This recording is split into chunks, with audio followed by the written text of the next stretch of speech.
Dropping down my overall sound balance here. If that music ends up being off, let me know and I can adjust the volume further from here.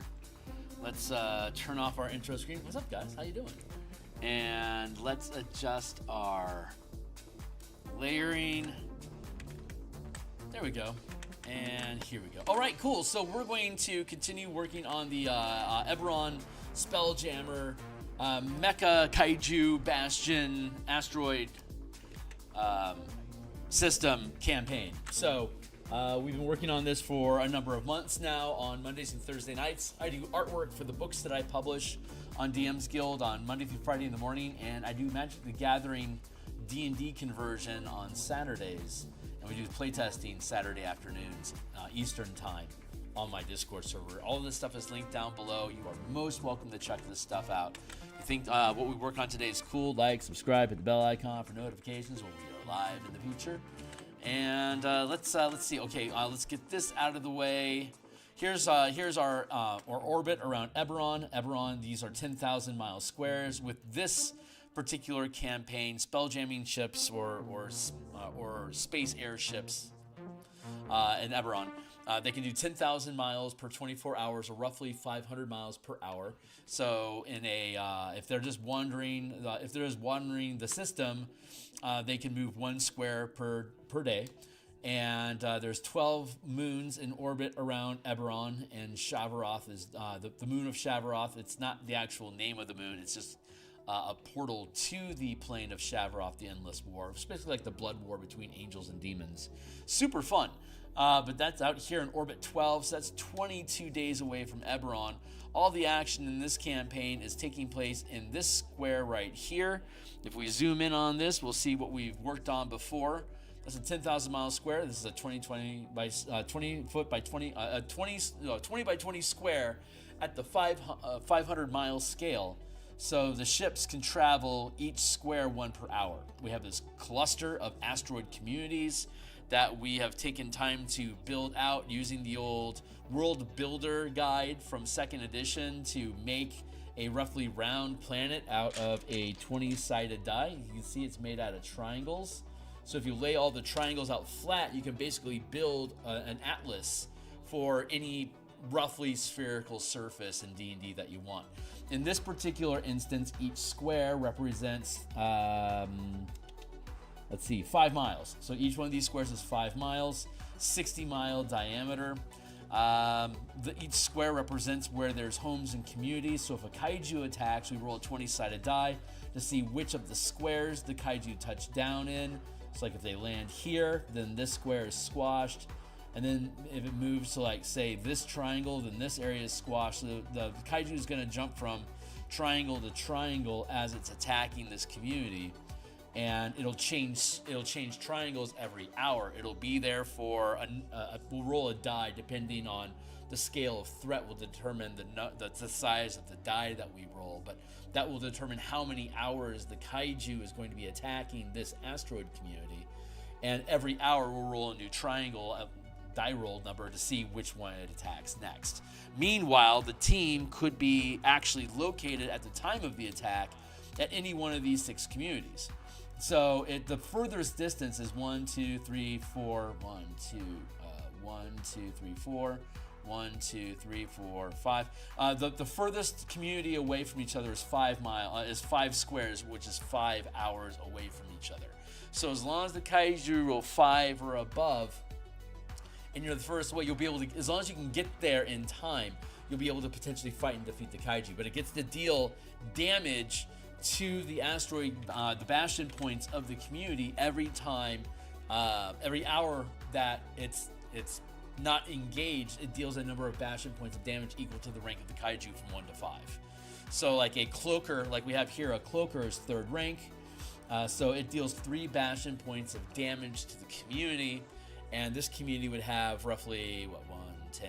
It only have like, say, 18 points. So this kaiju could do serious damage. It takes 6 hours for this kaiju to level this asteroid community. So as long as the team can get there before 6 hours is over, they'll be able to prevent the kaiju from doing its full nightmare of damage and potentially kill it or drive it away, depending on how they handle it and what the encounter is. But that's the general premise, is that we're building mecha and spelljamming fightercraft to fight kaiju that are attacking these asteroid communities. So what we're going to do, but the other significant threat in the region right now are the space pirates of Lazar. So if we pan out, that's not the one that I wanted to look at. Settlements, thank you. Not this one, this one. Here we go. So you can see here this X. This is where the pirates of Lazar are at, the space pirates of Lazar. This is where they're located at. There is I believe it's Braylon. There's a Braylon colony here. There's a Droam community here. There's an Oundare community here. There's an incursion of Feywild here. From Savaria, I think is the name of the plane where the Seelie and Undying Court are at. They're currently engaged in combat with the space pirates of Lazar to take over this particular territory. But the players don't know much about that conflict right now. They just know that there's a Fey incursion and that the pirates are taking the brunt of it. So we're going to do 2 things today. One, we're going to lock down the ship, the Citadel, that the team is using as their carrier ship for their mecha, and we're going to develop the Pirates of Lazar. So we have a carrier ship that is let's go find it. Settlements dropped. Fortress. It's a dwarven citadel. This is a horrible illustration. We'll fix it. But it's at the squares are at the 50-foot scale. So this is a 500. It's a 10 by 10 square. So it's a 500-foot structure, which is the limit to what a spelljamming helm is capable of moving. It can move anything from 10 to 500 feet in size, and depending on the scale is going to determine like the amount of damage it can do, its hit points, cost, blah, blah, blah. Anyway, so this is the dwarven facility that the team has. This is the hangar bay, and again, each square is 50 feet, so that's a 50-foot tall hangar bay. Currently, the team this is a horrible drawing of a mecha, but there's a mecha that fits in a 20-foot space. It's gargantuan size. This is the size of the mecha that the team have right now at 5th level. Once they get to 9th level, they can have 30-foot mecha. At 13th level, they can have 40-foot mecha. At 17th level, they can have 50-foot mecha. It scales up. At first rank, it's 10-foot, 20-foot, 30-foot, 40-foot, 50-foot mecha. The mecha get bigger. They have more modifications. They can deal more damage. They can wield bigger weapons and shields. They cost more. There you go. So this is the Citadel that we had built, the rough mecha that we have. We're gonna flesh those things out so they actually look cool eventually. But right now, we can drop down into the Eberron Workbench. And for anyone that's interested, we have all of our documents here. Here's the campaign workbench where I'm working right now. Here's the link to the Spelljammer Combat and Exploration document that we're using to build our ships today. Here's the Bastion Campaign work in progress, which we're using to assign Bastion points to the community and scale the number and rank of troops that the team has support in their garrison aboard their carrier ship. And then the Spelljammer subclasses, which we'll also be publishing into a separate book on DMsGuild. And finally, the Kaiju and Constructs book, which extracts all of the stuff from the Spelljammer Combat and Exploration and distills it into just being about building giant monsters and creating mecha to fight them. So those are the those are the 5 documents that I'm working out of. 4 of them are still works in progress. One of them will never be published because it's just our Eberron campaign that we're using to playtest the subclasses and the Kaiju and Constructs books. So, and the Bastion Campaign book. So if you think this stuff is cool, I do game design on Mondays and Wednesday nights. Mondays and Thursday nights like tonight. Saturday morning we do game design, and then we do artwork for the books that we publish Monday through Fridays in the morning. So, yeah, ask me anything. The mic is open here on the right, but I'm just going to keep on rambling and keep doing what I do until something comes up that needs to be addressed. But, okay, so Dwarven Citadel is a 500-foot spell jamming vessel. We've already previously said that the limit that we're setting our speeds to in this campaign are 10,000 miles per day. Each inside of a 10,000 mile square, a 20 by 20 space is 500 miles per square. The ships can do 500 miles per hour, or roughly 10,000 miles per day. It's a little off, but it's close enough. It's close enough to make the math easy, so just give me that flex time. So what are the facilities that we're going to have in our Dwarven Citadel? Since our characters are 5th level, we're starting the Citadel at 2nd rank. We have 13 Bastion points, and the team can either loot ships and communities to acquire additional Bastion points to advance their own structure, or they can be rewarded them as payment for adventures being taken, or they can work their Bastion with orders to produce more commerce by doing more trade routes amongst the asteroid communities, for them to to legitimately gain the money that they need to purchase the extra Bastion points. At 2nd rank, each Bastion point is worth 1,000 gold pieces. So at first, there's 5 ranks on Bastions, 1 through 5. The cost per Bastion point is 100 gold, 1,000, 10,000, 100,000, and then 1 million gold. The equivalent for communities is a hamlet, a village, a town, a city, a metropolis. And the amount of Bastion points that you need to gain ranks in the different size of communities with corresponding population is 1 point. You have a 1st rank Bastion. It only has 1 point to spend on 1 facility. That's all you get.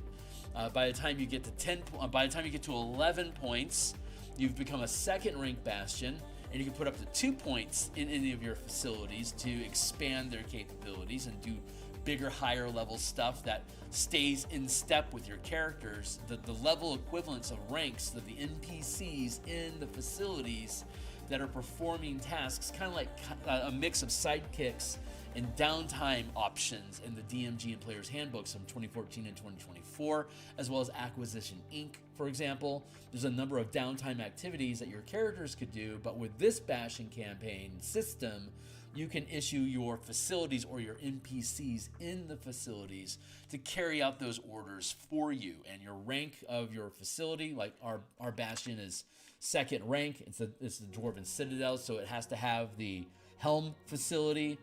And that allows us to have, at 2nd rank, we have 3 crew. Each crew mans the helm for 8 hours. So the Citadel is in motion 24 hours a day. Again, going from community to community, 1 square per hour to drop off cargo. So when an event happens in the community, we'll roll a d6 to see which community you're at when the event happens, to set the pace for how far away are you from whatever the actual threat is, to see if you can even get there on time to do something about it. And until your team can get there, your community as a Bastion action can engage in siege combat with the kaiju to try to prevent it from dealing damage by warding it off. But all you can do is try to drive it away. The community isn't powerful enough to kill the kaiju. That's why you have your mecha and your carrier ship, your carrier ship, to bring on the hate to kill the kaiju. At best, your community can mitigate and minimize damage dealt, but it can't actually defeat the kaiju. So that's an important distinction that makes the characters always important. At best, the community can just ward off the kaiju, but they can never defeat it, so it'll always come back. So if your team isn't able to get to a community fast enough to defeat the kaiju, it'll deal whatever damage it does for however long it's there, and then your community will mitigate as much of that damage as possible until you either get there on time or the kaiju is content and it leaves. In which case it will come back again and target that community again, because you haven't presented any kind of threat that would prevent it from taking advantage of the food and stuff there. So that's the general structure of fighting kaiju, and that is among all the other stuff that happens in the campaign. Whatever adventure leads and character background stuff that the players want to take advantage of in the game. Bastion events that trigger different sort of challenges that'll happen. If the team wants to leave their home system or their communities here and they want to branch out to the larger world of Eberron, then they're going to have to deal with space pirates of Lazar, the Poison Sea where the kaiju come from. We have the Fey Court over here engaging in combat against the space pirates of Lazar. We have Brayland, a Brayland community up here, which is currently cut off from us by the space pirates, so we might decide to get involved in the Fey conflict to defeat the pirates, but then the Fey could turn on to us. We don't know, so that's going to take research and negotiations, which is a great Bastion turn sort of thing to do while the team is dealing with other stuff. So it's going to have a lot of stuff going on in the campaign. I have to adjust my chair. There's going to be a lot of stuff going on, and the intent is to start at level 5 and to go to level 13, ending somewhere inside level 13. So each we're going to have 4 sessions per Bastion turn. Each Bastion turn is a week. We're doing gritty realism long rests. So, or rather, I should say Bastion turn long rests. A Bastion turn lasts a week. With this system, this calibration, characters get a long rest every Bastion turn. And then they can take as many short rests as they want, anywhere from an hour to a night's sleep. But the team can keep taking short rests. Yeah, so they're gonna have, so they have their resources parsed out slowly. I might decide to limit that to once per day for a short rest, just to make it their nighttime. I think that would probably actually make more sense. We'll go with 1 short rest per day and then 1 long rest per Bastion turn per week. And so during the course of the 7 days, our 4 sessions that we'll have per Bastion turn, the hope is to have a series of short adventure 5-room dungeons, kaiju battles, diplomacy missions, stealth missions, counter-espionage missions, basically a number of orders that the team is going to be issuing to the different communities, their Bastion, and other facilities. Will be carrying out various orders, and any one of those can trigger a vignette adventure, like a micro adventure, a one-shot. Basically that, if each session is going to be 3.5 hours, hopefully I'll be able to build all these anywhere from 1 to 3 hours. So over the course of 4 sessions, we can have maybe 6 or 7 different types of adventure per Bastion turns, roughly 1 per day.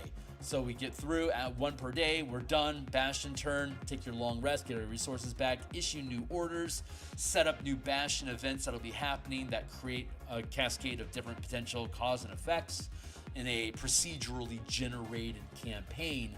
Kind of like a hex crawl, but instead of crawling from hex to hex to discover what's there, it's going to be bastion turn to bastion turn. New events will come to the community to cause the team to react. And if they're like, no, our community has this, we don't need to be directly involved right now, that will give the team the freedom to roam 7 square of, like, they can go 1, 2, 3. Oh, look at that. 1, 2, 3, 4. Take a day to fuck around with the space pirates of Lazar, and then 1, 2, 3, 4. Roughly 7 days back. It's technically 8 days, but we're gonna fudge it. So, like, basically, I think the way we're gonna do it is you can move like 1 or 2 squares on the Super Mario Brothers world map. So, like, if we were here and we wanted to go to here, that'd be 1, 2, 3, and then we could realistically do another 1, 2, 3. So, like, we could move 2 squares in 1 bastion turn, and if that's their goal, then I would have adventuring along the way, along the pipeline here to this next node. Probably have a day of adventuring in that node, another day of adventuring going on to the next node, and then the fourth session that we would run in that bastion turn would be the end of that node, arriving there and dealing with whatever it is. And now the next bastion turn rolls over, and this is the node that we will then start in, and we'll do whatever it is that we're fucking around with there, or maybe head on to another location or whatever. So, like, this is 1, 2, 3, what is it? 1, 2, 3, 4, 5. So we can go 5 days to get here. I can have an extended kaiju battles and whatever shenanigans come up. Travel fun. 1 day here, and then 6, 7 travel time and the destination node here. We could potentially get to the Fae without having to deal with the Pirates of Lazar at all. So it'd be 2 bastion turns for us to get here, and then the next turn we could either stage an attack on Fae home ground, or we could flank 1, 2, 3, 4, 5 and hit the Fae from behind. If the team decides to ally with the Pirates of Lazar, they can do that. If they decide to side with the Fae, they can either come around and bolster forces here, or they can just hit directly and come at the Pirates from behind. But then if they retreat, that's going to pull the Pirates to their community and potentially start having pirate fleet combat in this actual node. So I think the team is probably going to want to avoid that, but they have a number of tactical options of how they want to approach different threats or what they want to decide is their priority. These are just things that are happening in the neighborhood around them that they can decide to engage or not engage as they please.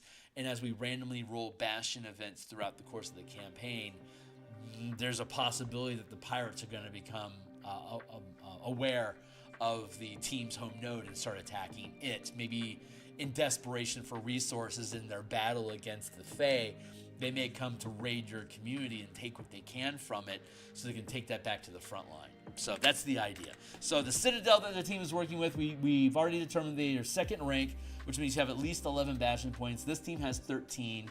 For them to get the third rank, they're going to need to have 21 bastion points. They don't what we're going to do is give them a bastion point every time they gain a level. So they start at 5th, they'll go to 9th. 9th level is where third rank is at. So by 9th level, with any hope, they will have 21 points. They need to gain 8 over the course of 4 levels. 5th to 6th to 7th to 8th to 9th. So if I can get 2 bastion points to them per level, which is per 4 sessions, if I can basically that's only 8,000 gold worth of treasure I need to reward them across 4 levels from level 5 to 9 for them to be able to get enough bastion points for them to elevate their Citadel to be third rank. That sounds very easy, but if I'm not handing out gold as a treasure, then they have to perform missions and make trade deals to get access to resources and wealth to purchase those bastion points. So they either need to raid something, go into some sort of dungeon delve, maybe if they capture ships from the Pirates of Lazar or they raid another community, they can steal resources from that community or that fleet and take them back home and incorporate them into their own Citadel to convert the bastion points stolen. It's called plundering. When you damage another bastion and then take basically it's like you use the attack action to damage the bastion, and then it's effectively using a bonus action to plunder the resources. so that you deal damage, and then if you plunder on top of it, you can take those points and combine and then add them to your Bastion point total. So it's a way of kind of like, and your Bastion points are also your hit points. So if you take all the resources from the community and drive their Bastion point total down to 0, that means you haven't left a single building standing. No facilities of any value have been left. It's all just ruin. So it has the potential to be rebuilt back into its Bastion, but somebody is going to have to bring in resources, establish a trade line, a trade route to pipe those Bastion point resources to those ruins, and basically build a temporary encampment until enough time has passed to heal the Bastion points of that ruin to bring it back to life with its facilities, which is just going to require time, distance, and resources invested to be able to rebuild it in the form of Bastion points. Bastion points level 1 to 10 points. First 10 points are 100 gold pieces each. Once you get to 11 points, they're now 1,000 gold pieces each. At 21, they become 10,000 each, 100,000 each, a million each. And this is like Waterdeep. With like 2 million people at 5th rank, they easily have millions and millions of gold worth of value in Waterdeep in circulation. You can't just pull a million gold pieces out of Waterdeep like that. It's invested into the community, and the Bastion point value at 5th rank is just basically representing, yeah, we have more than 100,000 people in this community contributing to the economy and stability of the community as a whole. That's represented as a million gold pieces per Bastion point. That just gives you a sense of scale for like what kind of things can we produce. Well, we can produce, we can take, like Waterdeep could take in an order of manufacturing, crafting, and powering basically a million gold pieces worth of something per season. That's the kind of scale that a population of a million with an extra million transient people on top of it, which is what Waterdeep is, to be able to operate at that scale. But this Dwarven Citadel, it's just a floating fortress. So whatever troops we have in the barracks is what we get. So at 1st rank, you can have up to 10 1st rank soldiers in your barracks.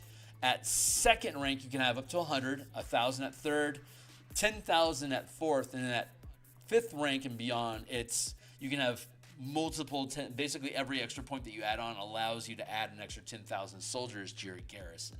The size of that is going to have to be massive. So what our team is dealing with here is they have 2nd rank. Inside their 2nd rank Citadel, they have 2nd rank barracks, which means they can have up to 100 1st rank characters. They could recruit 100 soldiers to fight a battle, or they could recruit 10 2nd rank soldiers, which are effectively 5th level NPC, they'd be like 5th level sidekicks, like from Tasha's. They would effectively be up to 10 5th level sidekicks that could run a mission for your characters. Or if you wanted to, you could roll up sidekick characters and run that adventure yourself while your main characters are doing downtime activity back at their fort, if you wanted to. At 3rd rank, you could have 1,000 1st rank soldiers, up to 100 2nd rank soldiers, or 10 9th rank soldiers. And then it scales up to 5th rank. At 5th rank, you can have up to 10 5th, 100, 1,000, 10,000, or nearly endless numbers of 1st rank. So that's how that scaling works. It's actually really elegant and easy to manipulate. So at 2nd rank, we can have up to 100 soldiers, or rather 100 people in the barracks, and we only have 13 points. So we have to invest our points. We automatically have common area, and that's as much space as we want. We have to have a helm, and we have to have 3 crew in the helm to be able to operate 24 hours a day. A 1st rank facility only needs 1 person. A 2nd rank facility needs 3, 5, 7. A 5th rank facility needs at least 9 NPC hirelings to operate the facilities. In the case of the Spelljamming Helm, as a Bastion facility, you could have a 1st rank helm, but hire 3 crew to keep it going 24 hours a day. At 2nd rank, it has to have 3 crews. So now the Citadel is self-drive. It autopilots, basically. You can just issue command to the NPC hirelings that are your pilots to just, handle, maneuver around. There you go. You got 8 hours on shift, 8 hours of downtime, and 8 hours of sleep, and that's your day. And each one of the pilots works 1/3 shifts. And then the characters can be involved at any time. And these pilots can be co-pilots if your character wants to take the helm, like say during combat and stuff. The sidekick pilot, co-pilot on duty, can lend its action, its action, bonus action, and reaction as extra action economy for the players to use if they need more action economy to squeeze out of their ships during battle. But all the players, for the most part, are going to be in mecha that are using normal 5e combat at the 50-foot scale to fight these giant 50 to 1,500-foot kaiju monsters. So we explored that last session. So if you want to see episode 25 of this live stream, we dived into mecha. In episode 24 we dived into mecha. In 25 we did kaiju. Now we're doing the Citadel and the pirate fleet. So 2 points for second rank in the helm, 2 points for workshop, and we need second rank workshop so that we can develop, so we can work with our mecha. We have a mecha hanger, which can hold up to 10 squares of mecha. Let's see. Mecha hanger can hold up to. Let's see. I want to reword that. Craft, and empower mecha. Let's go second rank. Let's say we might have a party of up to 5. So let's go with a total of 3 plus rank mecha. So at 5th rank, it'd be 8 mecha in the hangar bay. At 5th rank, you can have mecha up to 50 feet in size. At 2nd rank, which is where we're at, we can have mecha up to 20 feet in size, 10 feet per rank. So we use the 2nd rank mecha, the 20-foot gargantuan scale mecha combat, which we described in episode 24. You can rewind back through the playlist and see that. Let's see. We have our barracks, which can have up to 10 second rank or 100 first rank, which is a plus D4 Bastion die that they roll on combat and conflicts. We don't have enough points to support multiple second rank barracks for a bunch of 5th level sidekicks to act as our crew.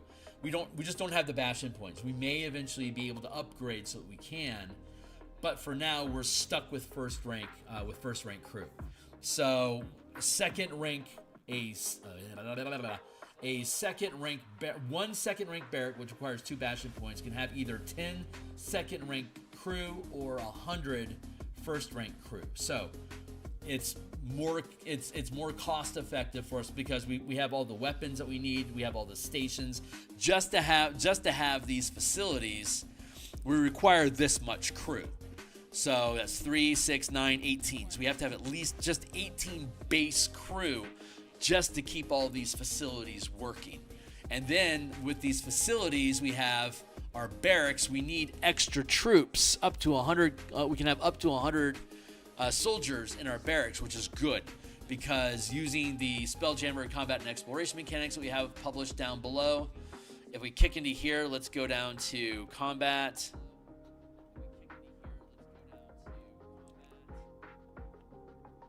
Here we go. So like we have, what do we have? I'm going to pull this out to a separate layer. We've got trebuchet and siege weapons, 3 and 3. We have, let's go with 6 ballista total, 3 trebuchet. Okay, so give me a second here. Chunk. I have to figure out how many we need. One. Let's do it like this.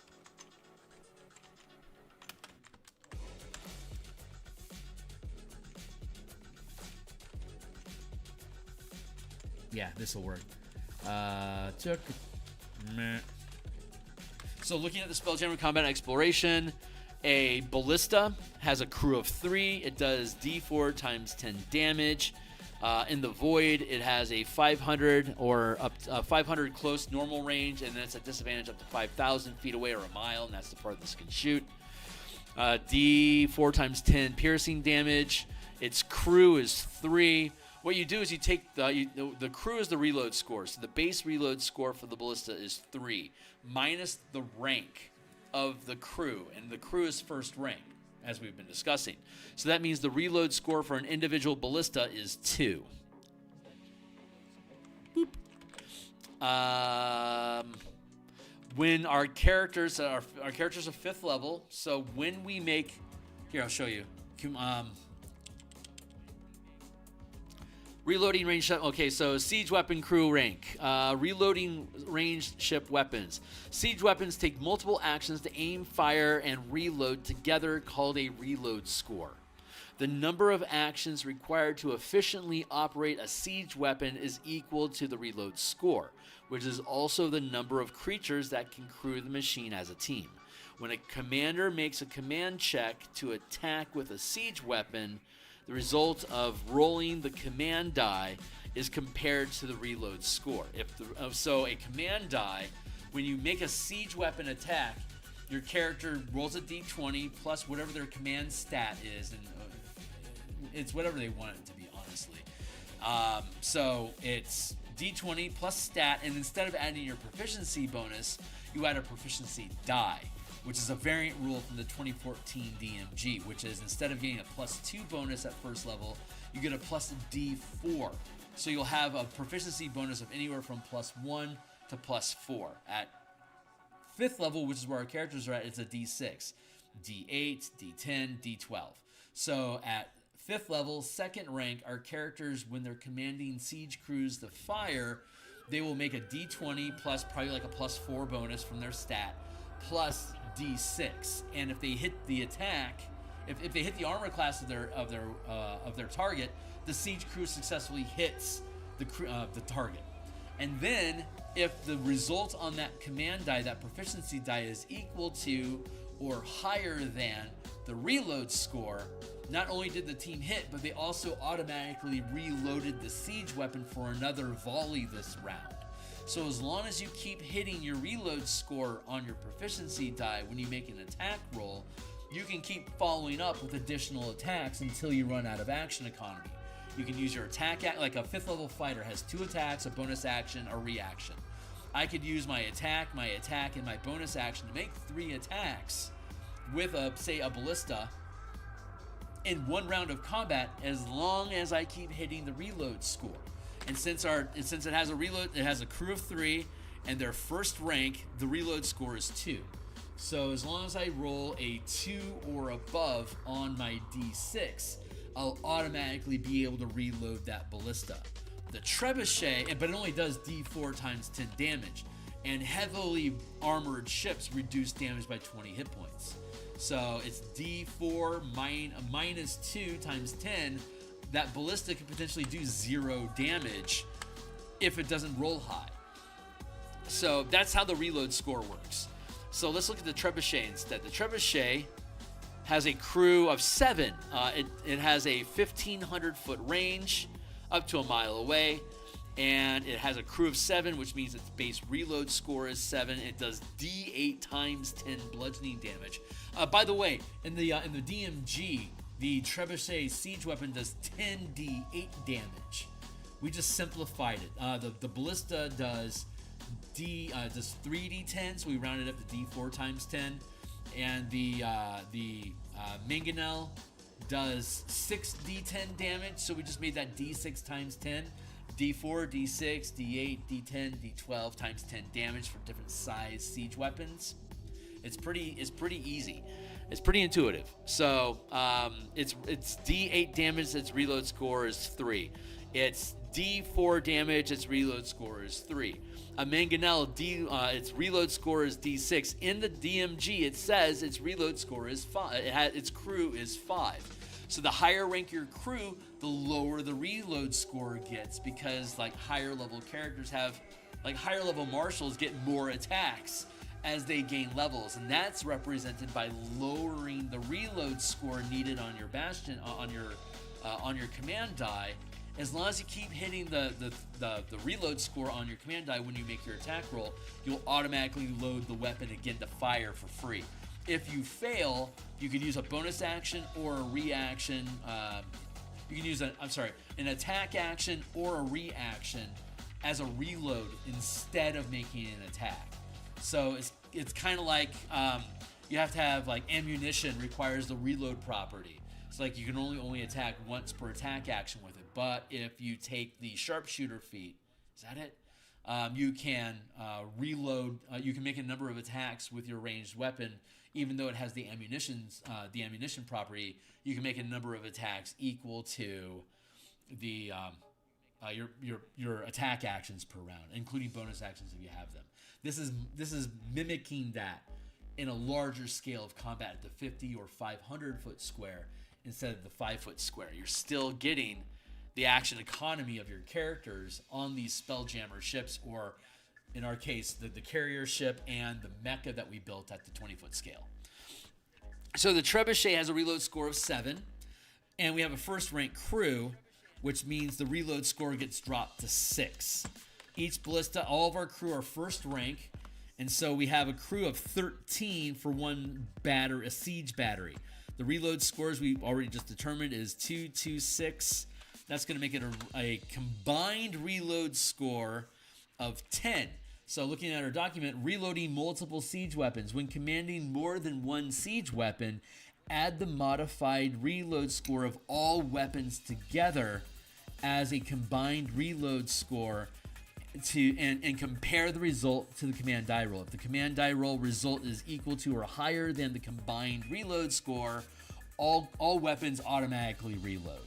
If the result is less than the reload score, then none of the weapons reload, and you now have to spend a separate action to reload each individual weapon before they're ready to fire again. So in this example, we're looking at 3 ballista with first rank crews. The reload score is normally 3 minus 1 for the rank. You can't get lower than 1, but you can't roll lower than 1. So the 6 or a half dozen, same difference.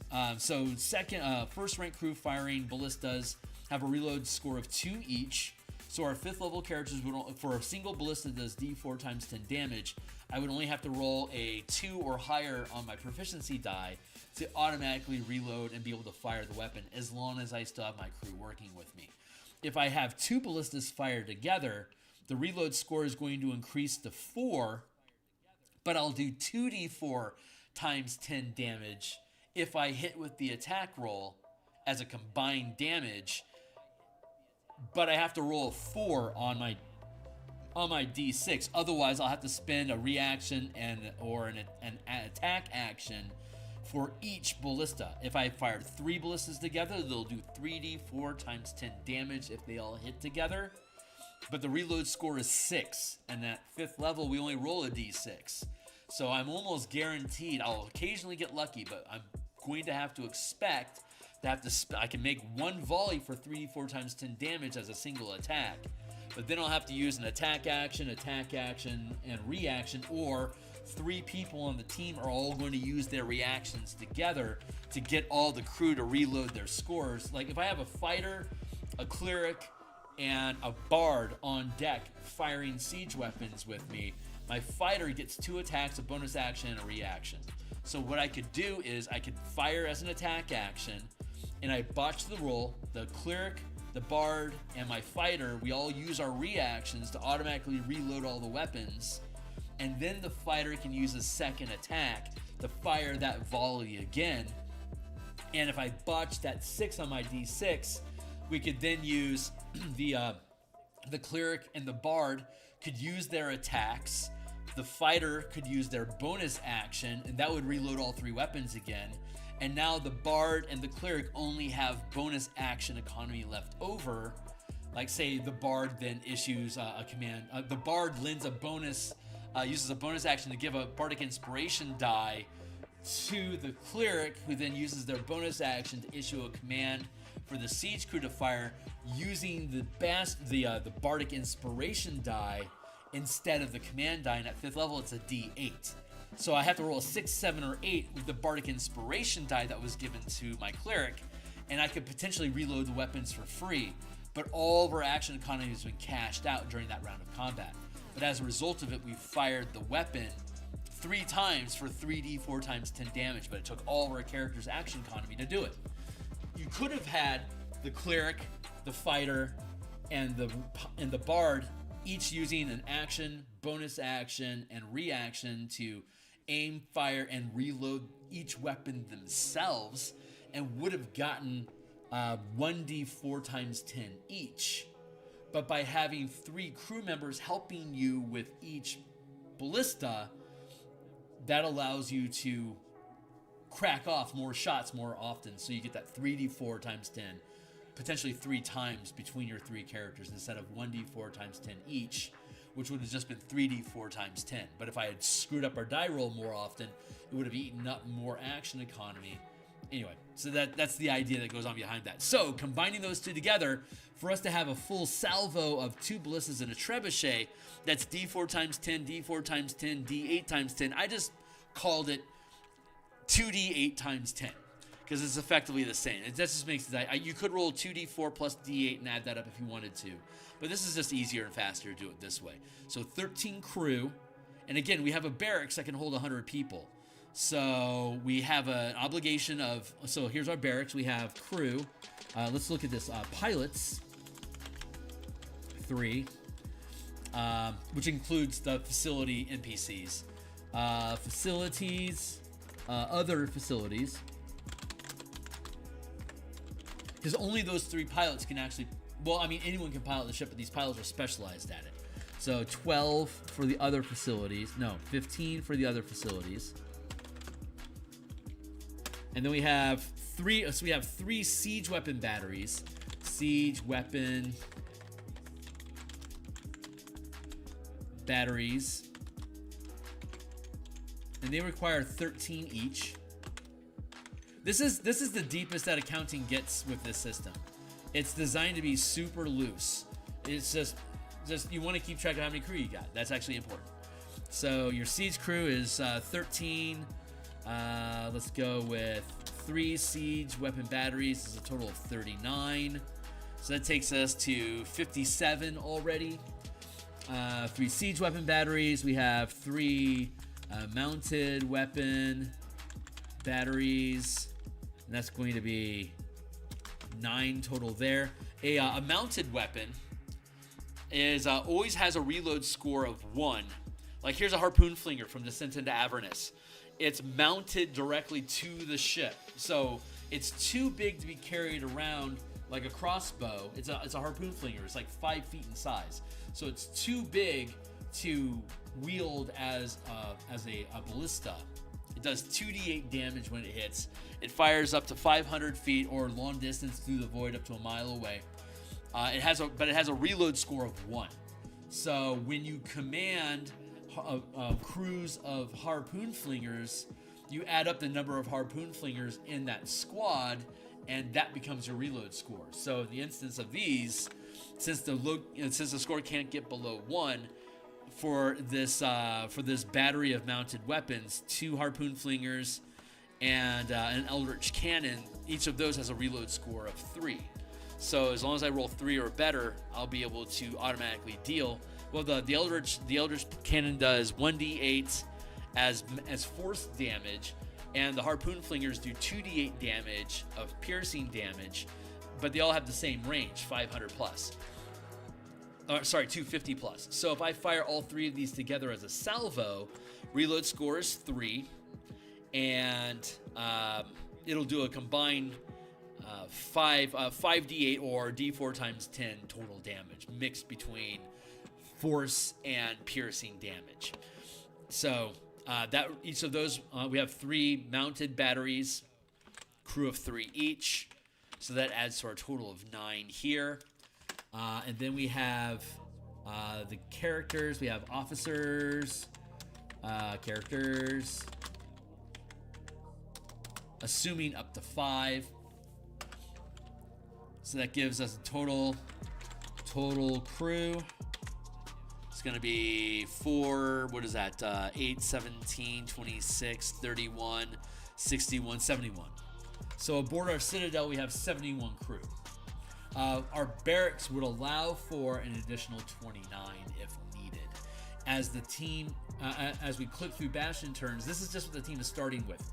As we click through Bastion turns, the team can use the workshop to build new siege to build additional siege weapons if they want, and they can recruit more crew from the different asteroid communities. These are the recruit action for your Bastion, and the crafting order for your workshop. At second rank, we get a total of 3 orders. We get 1 that we have to maintain a lifestyle for our crew, and as long as if we can't roll at least a 10 on our Bastion check, and a Bastion check is an ability check. It's like a skill challenge. It's D20 plus the rank of your facility, or Bastion in the case of maintaining a lifestyle that's a basic facility. So it's the rank of the Bastion, which in this case is second rank, so it's D20 plus 2, and then at second rank you roll a D6 proficiency die. So the team has to get at least a 10 or better on a D20 plus D6 plus 2. They could get as low as a 4 or up to a 30. So as long as they roll at least a 10, they're maintaining a poor lifestyle. The stack of 5 ranks is 5 ranks. DC is 10, 15, 20, 25, 30. The top in the DC 2024 system is no DC is above 30. That's the range of the bounded accuracy curve that 5e is built on. Easy first level shit is a DC 10, and as you rank up in levels, eventually difficult things at 17th level is a DC 30. So that's your scale. What was the other component? It's rank 1 to 5. DC is 5, 10, 15, 20. Oh, that's right. And then the poverty levels. There's poor, modest, comfortable, wealthy, and aristocratic. If you roll a 5 to 10, a 5 to 9, that's squalid, which means that your lifestyle is below poor. You are missing food. You might not have sufficient water. It's too cold, or you don't have a secure building to sleep in comfortably. If you roll less than a 5, your lifestyle is wretched, which means like active war zone. There's rioting on the street you're trying to sleep on. Your ship is on fire. Like all sorts of horrible shit. Like there's a wretched lifestyle. There's nothing for you to survive on. So those are the 7 degrees of lifestyle that exist in the 5e game engine. 0 is wretched. 5 is squalid, then 10 poor, 15 modest, 20 comfortable, 25 wealthy, DC 30 is aristocratic. It's possible for our second rank Bastion, if I rolled a 20 and a 6, no, that would only get us to 28. D6 plus 2 is 8. I can't get there. I can at best do wealthy. At third rank, we'll have a D20 plus 3 plus D8. So that would have a potential maximum of 31. So it would be possible if we rolled a 7 or 8 or a 19 and 20 with our plus 3, we could get a wealthy lifestyle at second rank. But it's not realistic for your Bastion to be able to maintain a wealthy, an aristocratic lifestyle until you get the 4th or 5th rank. D20 plus 5 plus D12. That's going to be a range of anywhere from 7 to 37. So you still only have a 1 in 4 chance of hitting that aristocratic lifestyle. So it's difficult, but it can be done. And these are the things that you need to do. Like if you can maintain an aristocratic lifestyle for your Bastion, your facilities, your town, basically you can get access to anything. You have enough resources readily available to your character that you can attempt to literally do anything. Whether you'll hit the DC 30 needed to do it or not is up to you. I mean, it's going to be the die roll. And anytime you fail if you pass a die roll, it happens within the time frame of like a week, a day, a week, a season. There's 8 hours, 1 day, 1 week, 1 month, 1 season, and that's as far as things go. Making structures can take years.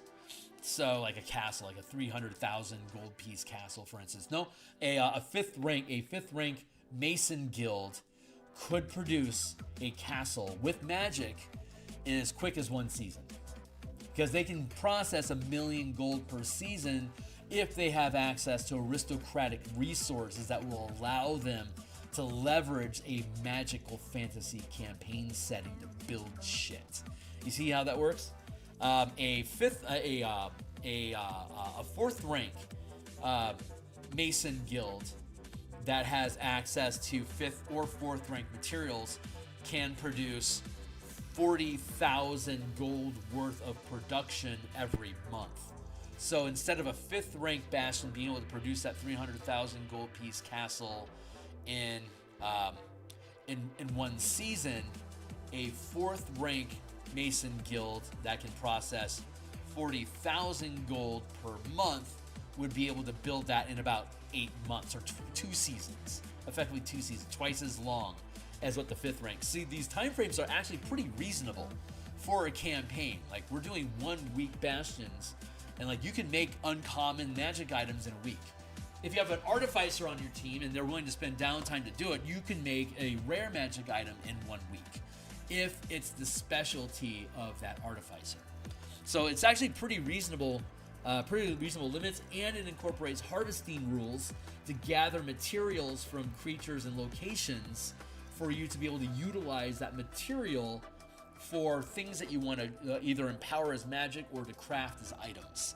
And so the rank, like the level of the dungeon that you guys are operating in, the rank of the dungeon 1 to 5, determines the value and rarity of the material that you can take out of the dungeon as resources. So like, you can plunder the dungeon for Bastion points and roll a die and get that many bonus Bastion points temporarily for you to use during the next X amount of Bastion turns, and those points bleed off. Or you can use those Bastion points to basically gamble to try to make one of them permanent, and that's how you increase the value and the Bastion points in your Bastion, in your facilities. Either plunder as treasure, like actual raw gold value that you then convert directly into Bastion points, gain Bastion points directly as a reward, like from the Duke of this kingdom, of this fief is going to reward you 3 Bastion points to start a lookout tower on the frontier where you were fighting giants. That's your reward. You now get to create a Bastion out on the edge of the community where there's potential hill giants, for instance. Or you spend Bastion points temporarily in your facility and issue orders to try to increase productivity to convert one of those points permanently into a new point. So different ways. They act as hit points, they act as mana, they act as money. It's a combined resource. So a lot of fun, super easy to use. 29 points, room for growth, 29.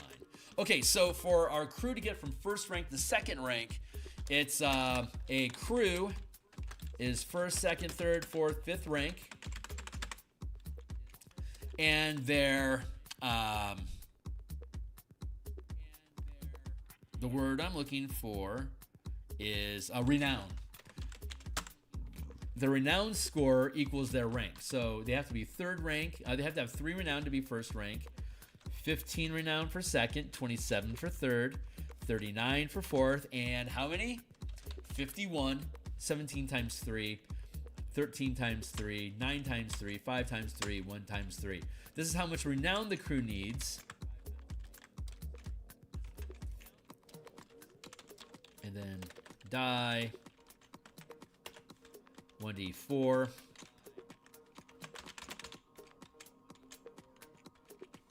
1d6, 1d8, 1d10, 1d12. These are the die rolls that we roll when you do something with your crew. It's like if my crew were to, if I were to have my crew pilot the Citadel through an asteroid field, it would be a pilot check, and they would use the D, like at 2nd rank, they'll use, well, the crew's only, the pilots are 2nd rank. So they would roll a d6 plus 2 plus d20 to see if the pilot roll that they got was high enough to avoid the DC of the asteroid field. If not, the ship will take damage. We're going to determine how, you can see here there's a difference between each level. It's 12 points here, 12 points here, 12 points here, 12 points here. Each rank is 12 renown apart. The amount of renown in this campaign, normally it's each renown. Like if I'm like say third rank, at first rank I have 1 point. To get the second rank I need 2 points. To get the third rank I need 3 points. So this would technically be, each point of renown represents a battle that the crew has survived. So normally it'd be, I survived 1 battle, great. I now have, if I was 0 renown, 0 altogether, like I'm completely green. I've never fought in a space battle before. After surviving 1, I now have 1 point of renown. After surviving 2 more battles, I now have 2 points. After surviving 3 more battles, I now have 3 points. You see how that works? It slow stacks like that. But that's too slow for what I want to do with this campaign. So what we're going to do is it's going to be whatever the actual renown score, whatever the number of battles that the team participates in with fighting kaiju, space pirates, or whatever in ships, with the ship involved, that crew will gain a point of renown. And so by the time the team gets to 15 points, it'll be able to gain second rank. So you'll have this barracks of 100 troops that we've already built out, but after we've gone through 15 battles, the entire crew will elevate to second rank. So the reload score for all our weapons will drop while our team's command die increases. So you'll get better and better at attacking, and you'll be taking on larger and larger ships in the 5th level. So they're second rank, but the crew is only first rank. So the crew is lagging behind the team, which is fine. But we want to see how far away, how many more battles are needed for the team to gain second rank. And I think what I want to roll is, I'm going to start with rolling a d12. And as long as the score isn't above 8, we'll keep it. So I'm going to roll the d12, and the result I got was 1. Okay, that sucks. I'm going to roll a d10 after that, and if the score is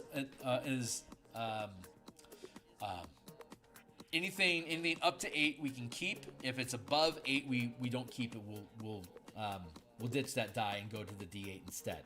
So I just rolled a 6 on the d10. So 6 plus the 1, that's 7 levels, and we'll take our d6. No, we'll take a d8, and we can only roll 1. So if the d8, d6, and d4, if any of those results in a 1, we'll be able to get to a total of plus 8 renown, and that'll be our cap. I just decided that arbitrarily.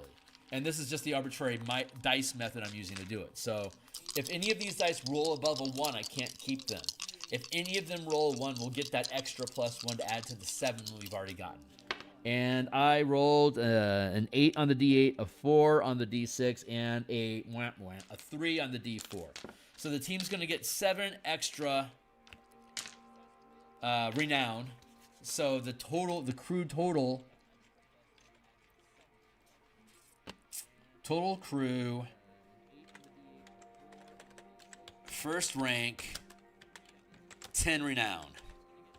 So if our team can engage in 5 either kaiju battles, battling pirates, or something else that their mecha and carrier ship are involved in, 5 of them, and they will reach second rank.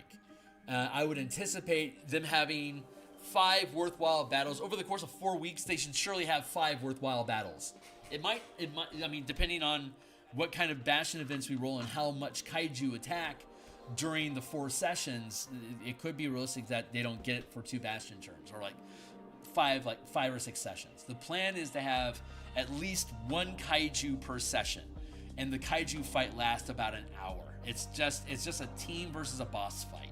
Shouldn't take more than an hour. It's not designed to be some sort of epic slog fest. It's just throwing down mechanics, building interesting asteroid labyrinths to fight these monsters inside of, and that like maybe will be like an hour and a half worth of playtesting mecha versus kaiju.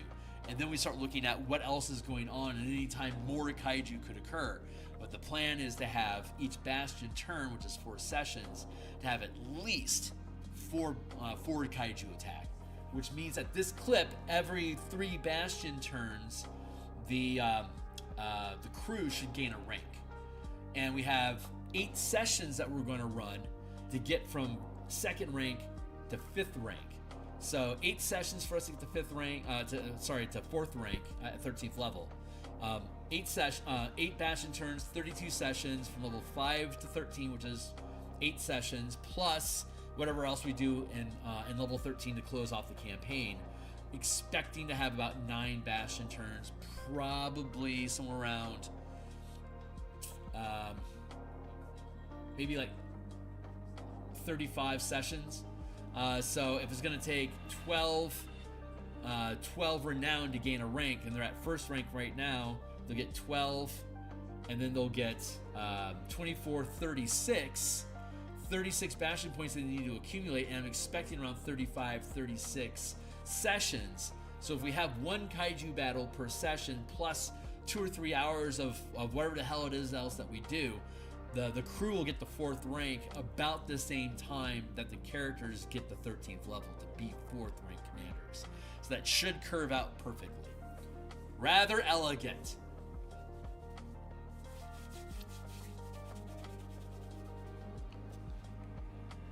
Bluff.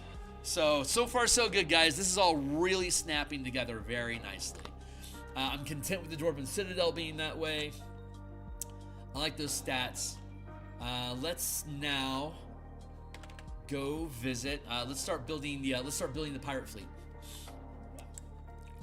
I'm going to go down to the end of the document here.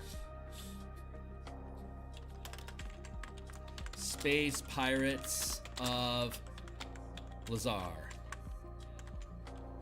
Let's see. They have home ships. They have carriers. They have frigates. They have fighter craft.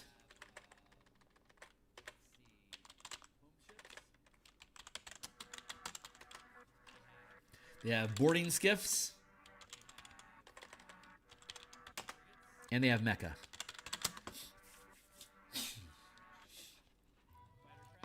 One, two, three, four, five, six. So home ships are where the bulk of their mobile facilities are at, like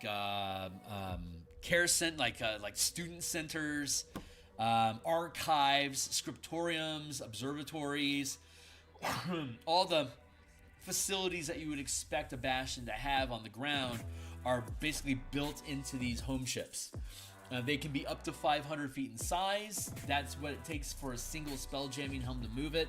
You can have larger structures be mobile with spelljammers, but you have to relay them into a linked series of helms, and each helm can control up to one 500-foot square. So, or rather, like a 1x1 is one helm. A 2x2 space, 1,000-foot square area, or 1,000 feet per side. That's 2 helms. Up to 1 mile, which is 10 by 10 space, that requires 10 helms linked in a series. Basically, everyone has to focus concentration and give all their action economy to the lead pilot, who's using all of that mass between all of them to move the ship. The problem is if one of them loses concentration and gets scuttled, then the whole thing starts to break down because not everyone's pulling their weight and it stops. So series helms are very fragile to sabotage. You don't want to have a carrier, you don't want a ship larger than 500 feet unless it's like the Rock of Brawl has a series of helms set up across the asteroid that, if needed, can be relayed into a series to move the ship out to another system. The Light of Zaraxis, the Citadel of Light. Hold on. Let's go look at that real quick. The Citadel of Light. Here's the Light of Zaraxis conversion that uses all these rules that we have in the back of this book. This is linked down below. We go down to the Light of Zaraxis. We have the Citadel of Light. I provided all the tokens, ship tokens, creature tokens, NPC tokens, system maps, and combat and counter maps for everything inside of Lattice Raxus using these mechanics I've been talking about. Yeah, here we go. Here's the Citadel of Light at the 500-foot scale. It's a 10 by 10 space. So basically, everywhere that you see one of these trebuchet, this is a trebuchet tower here, and that trebuchet tower basically looks like this. It's got 3 trebuchet that operate together as a siege tower that can launch 3d8 times 10 damage, but then has a slow reload score. So it's going to require, basically once per round, one of these trebuchet towers can fire a salvo of 3d8 times 10 damage, but won't be able to fire again until next round. So it's like a 1-round hazard sort of thing anytime the characters float within 3 squares of one of these trebuchets. Also, in each one of these trebuchet each one of these trebuchet also represents the location of a spell jamming helm in the depths beneath the tower. So there's a strong points that they can all relay together and move this entire mile-sized ship, this mile-sized asteroid together, as long as everyone can maintain concentration while it's being moved. If anyone breaks concentration, the ship drifts to a stop, and they can't control it anymore. Otherwise, it would operate as a normal spell jamming ship. Voltron sort of shit. Everyone, lends their line to the action. It's actually more like Second Voltron, where there's 15, 5 planes, 5 submarines, 5 cars that all combine together to create Voltron number 2. This is more like Voltron 2 than the 5 Lions, but the 5 Lions also work in this analogy. It would just only be up to 500, up to 2,500 feet in size. There you go. So, there you go. So, check all this stuff out if you want. Go right ahead. We're going to build asteroid mazes, kind of like with the Neogi ambush challenge. That's in the second act. Here you go. Here's the asteroid dungeon that we created. Each square is 500 foot squares. Each of these numbers represents shifting asteroids between these clusters that if you pass through there, you have to make a pilot check, and that's the DC 13, 16, 19, 22, 25. It ramps up in difficulty because as you're escaping from this asteroid field, it's becoming more chaotic and breaking up more, so it becomes more difficult to get through without taking damage. Fighter craft, which are up to 50 feet or smaller in size, can actually navigate between the asteroids as difficult terrain. And if they fail, they'll end up taking damage for craning off of the asteroids that are clacking together, potentially causing collision damage for your ships and scuttling your crew and losing concentration, all that shit that we go into here. But we can build different asteroid mazes like this in Virtual Tabletop. This is a fancy looking one, but you can just make blarble shapes with at least one 500-foot space of clearance for vessels or 50-foot clearance for fighter craft and build dungeons like this with these shifting hazard points that make it like difficult terrain and different like hazards that damage your ship and shit like that. But you can have kaiju battles inside of these little mini dungeons like this where the kaiju are trying to hide amongst the asteroids, because as long as they're hiding amongst asteroids, they can't get targeted by the carrier ship, which is going to just dump a shitload of trebuchet and ballista fire down onto it up to a mile away. If you can get the kaiju out in the open and a clear shot for your for your carrier ship, that kaiju is going to get obliterated. So the real challenge here is to use your mecha to either battle off or flush out the kaiju from its hiding, so your carrier ship can sweep it up, knock it down, and then you guys can harvest it for materials that you can potentially do cool shit with. So you want to hunt kaiju. It gives your crew experience. It potentially feeds you Bastion point resources for you to advance the rank of your ship, and it defends your asteroid communities from taking Bastion damage, so they don't have to waste orders and Bastion points on repair. They can just stay focused on crafting, empowering, researching, recruiting, crafting, blah blah blah blah blah. So it's to your team's advantage to want to kill kaiju as fast as you can get them. But I digress. Let's get back to work. So these are the different type. Yeah. So the homes for the home ships are holding most of your non-combat facilities. Carrier ships are designed to carry fighter craft and boarding skiffs and mecha. Frigates are designed just to be just combat vessels. They're over 50 feet in size, and they're just gunboats. They can also carry fighter craft, boarding skiffs, and mecha, but they're smaller in size, so they can't accommodate nearly as many. A carrier ship can carry it can carry a lot. Like an ogre mammoth is a 500-foot ship, basically shaped like a hockey puck with an elephant carved into it, and it can carry up to 100 goblin arrows on it. An elven monarch armada ship is a 500-foot butterfly wingspan, and it can carry 500 flitters. Flitters and arrows are 10-foot fighter craft, and so a butterfly can carry an armada carrier ship can carry up to 100 flitters that can then just be unleashed as a torrent to that generally does 2d8 damage, or occasionally some of them do d4 times 10 damage, like with a ballista. But for the most part, they're lower damage thresholds. But you command them as a squadron of ships together. So instead of each individual doing 2d8 damage, you combine them all together. Like you combine a squadron of 10 flitters together, and it does 2d8 times 10 damage, but has a reload score of 10. So chances are you can have it make an attack, and then you're going to have to spend a number of turns having it all reload and get coordinated and make another attack again. But you can have 10 squadrons of 10 flitters each do a consistent barrage of 2d8 times 10 damage each flitter. That is a fleet combat. You're going to want to have carriers, destroyers, and an armada of little fleet ships that you can control in squadrons of 10 each. Because your armadas and your 500-foot vessels, they have 1,000 hit points, plus however many hit points the crew is willing to take personally in damage to prevent the ship from breaking up completely.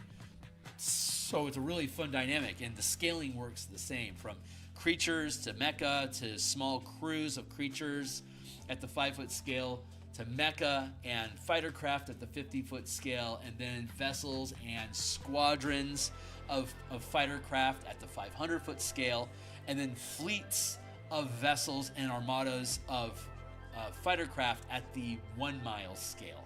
Each square occupies 1 mile. So we have those 5-foot, 50-foot, 500-foot, 1 mile scale of difference. And all the mechanics remain the same at different scales. It's actually really effective. Again, this book is for anyone that's interested. That book is 100% free preview. It's here on the DMsGuild. If you look at my Spelljammer Combat and Exploration design stream, I did all the artwork here on stream last, in 2023 into 2024. We did all the artwork. We did a lot of the game design here, just like we're doing tonight, Thursday night, and Saturday mornings. We built that book basically from scratch here on screen with you guys, from first cracking open Spelljammer 5e and seeing what it looks like, to building out all the mechanics, laying in all the art, the page layouts, actually painting it, publishing the book, and now using it actively in campaigns that we've been running. So I provide all sorts of support like this for you guys if anyone is interested. Here's my Discord community. It's free to join. Be welcome. Be welcome. So back to our ships. So home ships. We want to actually build out the Space Pirates of Lazar as a bastion as a bastion itself, as a community. It's a mobile community. They're space pirates. They live and die on their ships. So if they touch down someplace, it's to plunder it for resources, to pull into their ships and then leave. They are parasitic. They're pirates. They're parasitic by nature.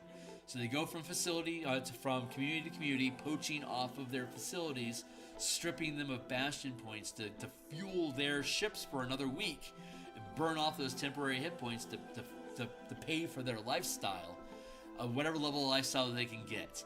And they mutiny if they have a shitty lifestyle. They're empowered if they have a great lifestyle. Pirates are great.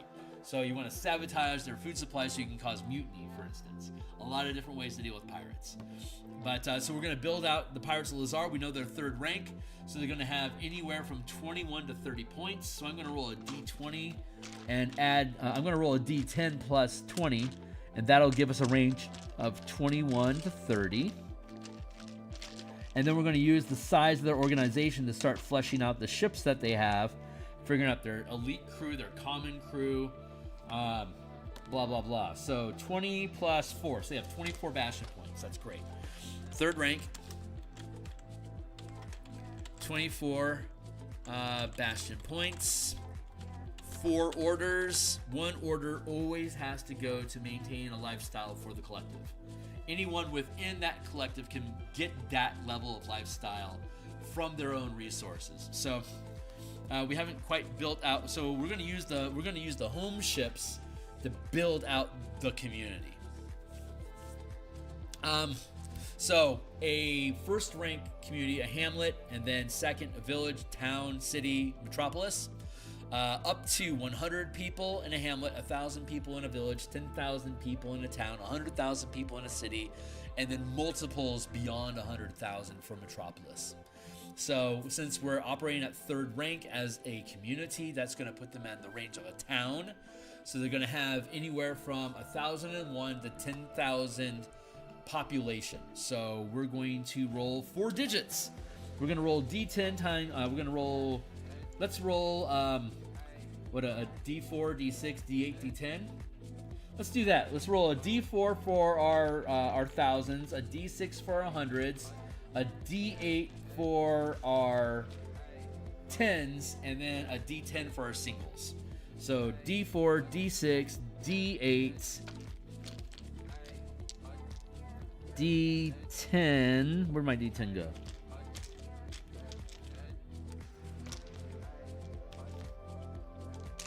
Come here, buddy.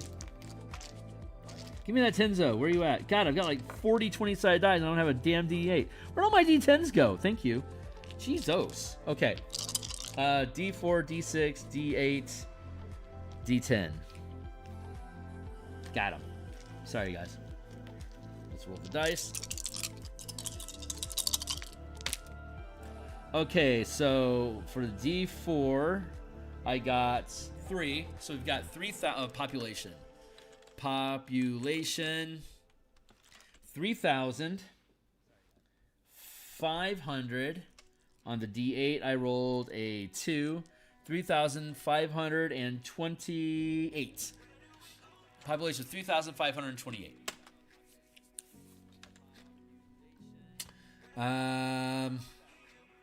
Let's see. That would be. Oh yeah, and that's about right.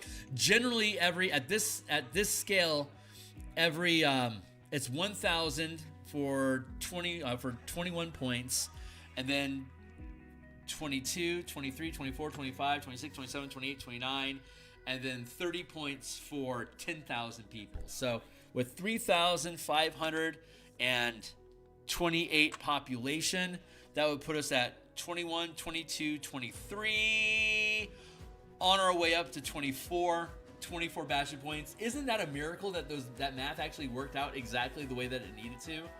That was super cool. Super cool. All right, so let's keep at it.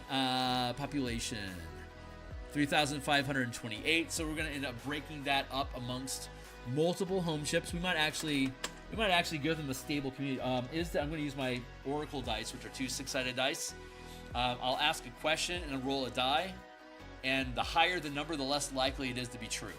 And then I'll use my answer die. That number has to equal the question die, or the answer is false. So if I ask a question and the question is a 6, like say it's a 5, my answer has to be a 5 or a 6 to be true.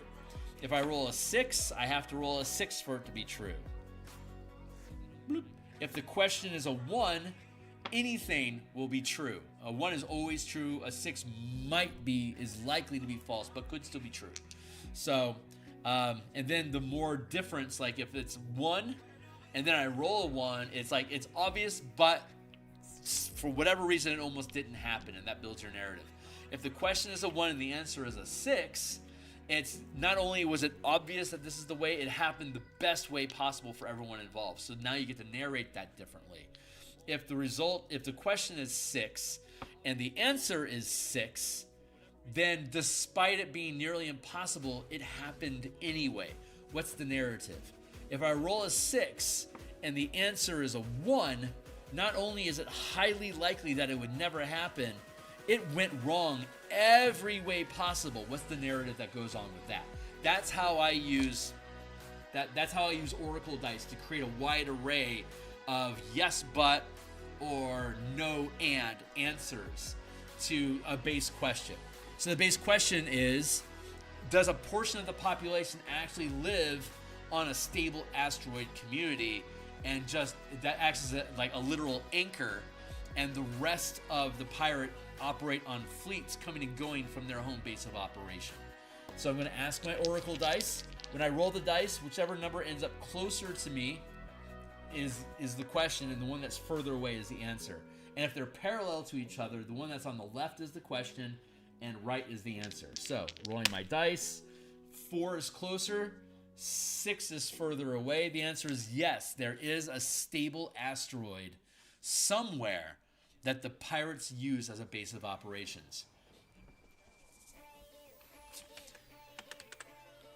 Is that base in the Poison Sea? Yes, it is.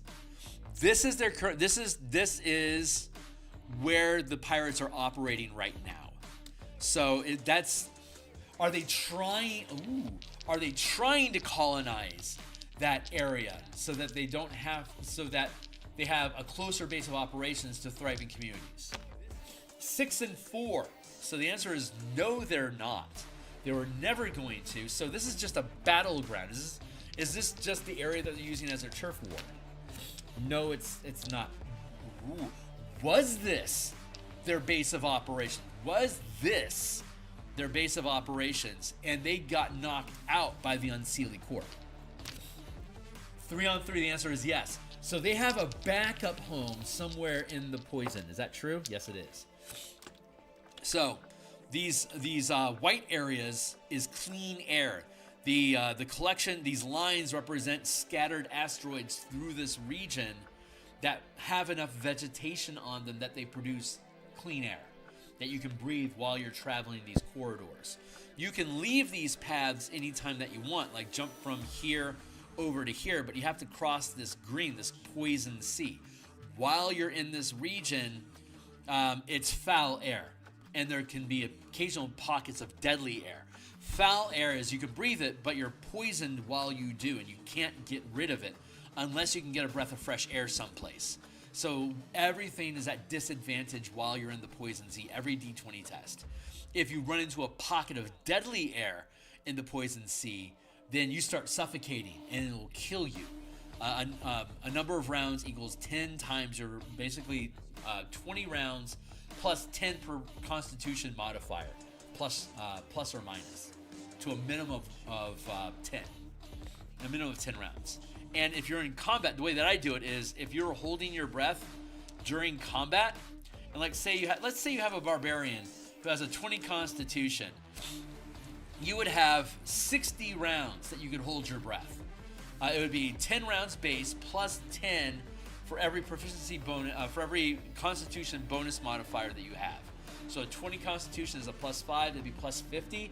It would be that barbarian could hold the breath for 60 rounds, but every point of damage that you take while you're holding your breath reduces the number of rounds that you can hold your breath by an equal amount of damage taken.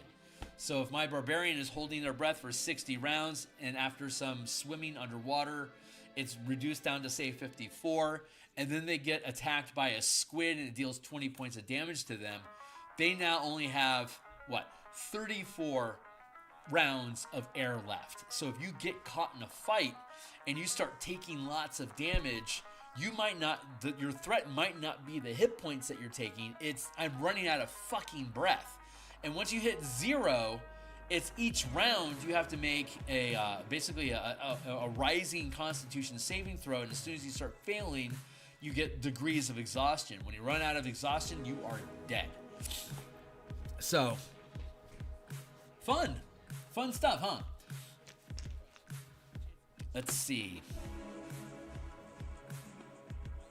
Okay, yeah, so we know there's this was their community, but it was destroyed, right? Is that how? And now they had to flee, and now they're fighting the Fae.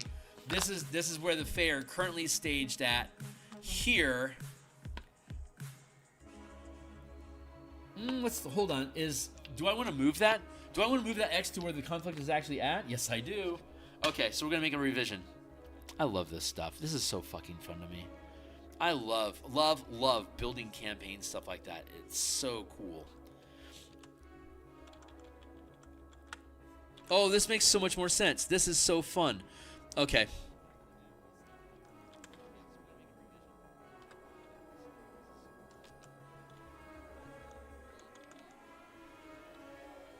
This is where the Lazars used to live. This is a natural choke point. So our characters can go through here, up along here, to get to the Brayland community. The Brayland community, they're third rank, and we're barely third rank in our community. They're on their way to becoming fourth rank. So Brayland is doing well. They might hit fourth rank while the game goes on. So they could be a go-to once the team hits 13th level, because their community is not going to hit fourth rank. So they're going to outscale their community. That will choke them off at only having access to 9th level or 3rd rank resources. So they're going to have to get access to 4th rank. So we're going to make this Brayland community 4th rank, probably about halfway through the campaign. Right now, they're 3rd on the edge of 4th. The pirates used to make this their home, and then they would raid along this lane here to pick at Brayland and any of the communities that they tried to outreach to. The pirates have a hidden base somewhere out in the Poison Sea. Somewhere out here. We don't know exactly where. But there, not only can there be deadly pockets of bad air, there can be clean air pockets. Lost, like this region here is a large string of fresh of clean air. But you can have a small pocket of clean air just hidden away, like a 5-mile asteroid. And, you know, this is 2,000 miles from here to here. You could have a little,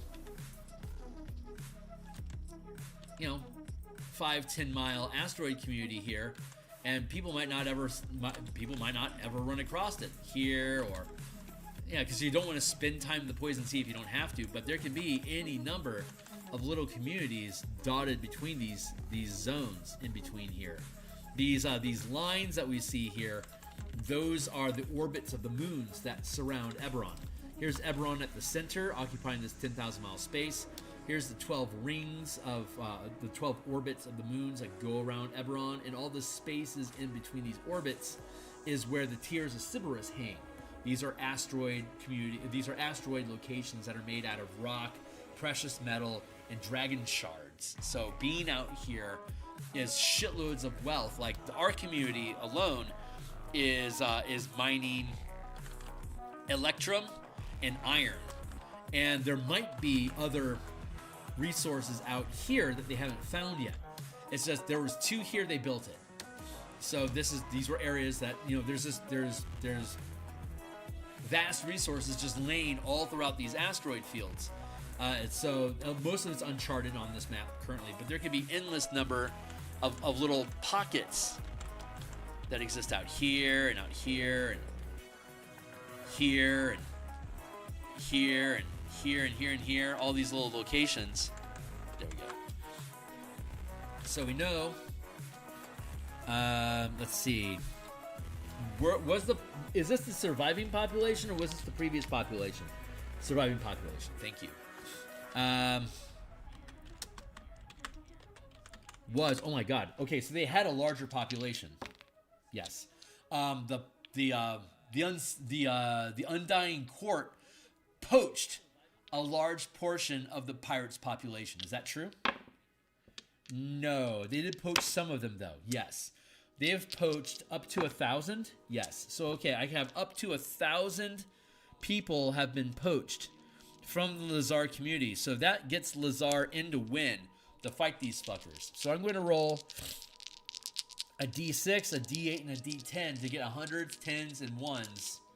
So, 565 people. 465. Sorry, 565.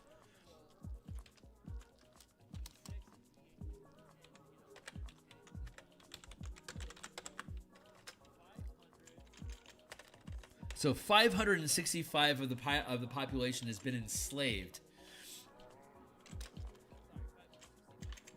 Remain. 565 have been enslaved. So Slaved by the Undying Fey Court. Let's call it Fey Court. Enslaved by the Fey Court. That's their problem. What time is it? 7:30? Let's see. 24 points. It was more. Lost 5.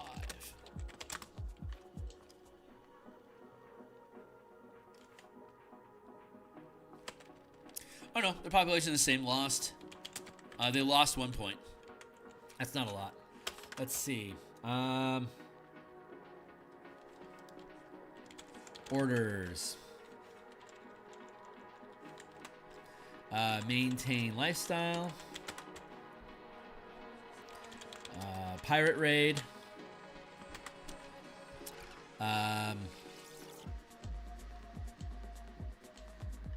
Spy. Pirate raid.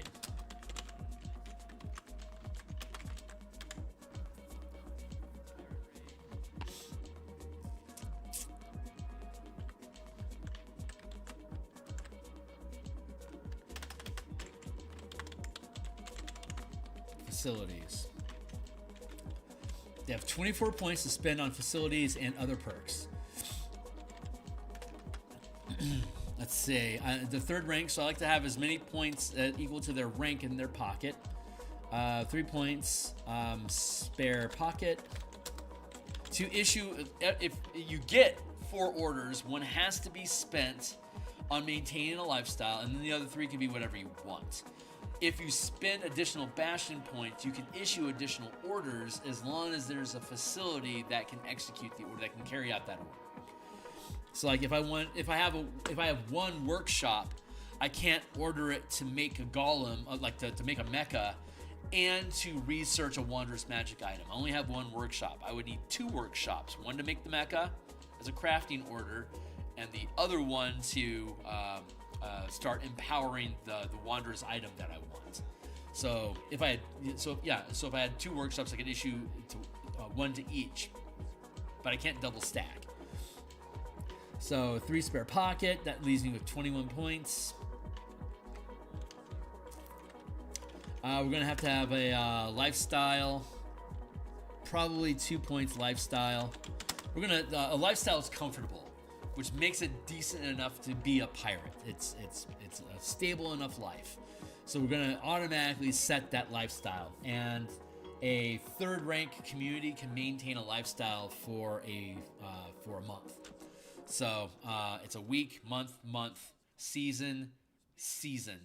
What is it? Wait, week, month, season. That's right. Once per season. Okay. So we can maintain lifestyle for 1 month. 1 month is 4 Bastion turns. Let's roll a d4 to see how much longer they can maintain that. They just started. 2 lifestyle last week. They're gonna have to make a new Bastion check next week to see what lifestyle they're able to maintain. Comfortable. 2 lifestyle, comfortable. DC 15. 1, 2, 3, bop. Equals last week.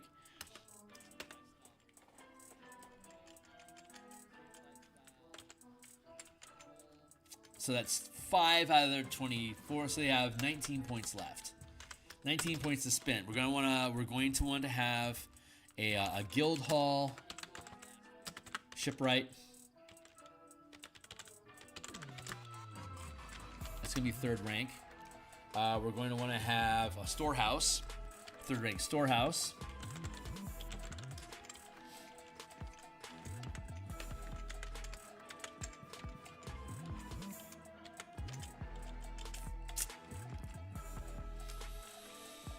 This is a settlement that we're looking at. Let's see. I'm thinking things through. Guild hall, storehouse.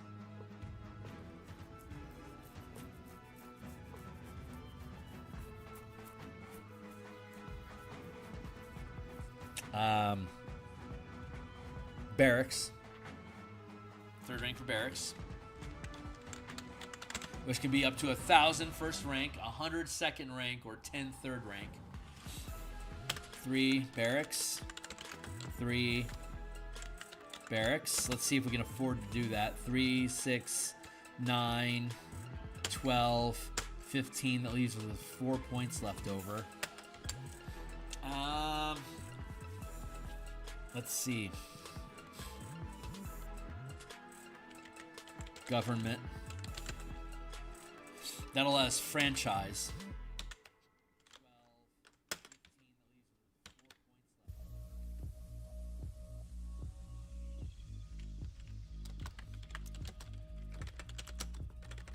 3 fleets of Lazar.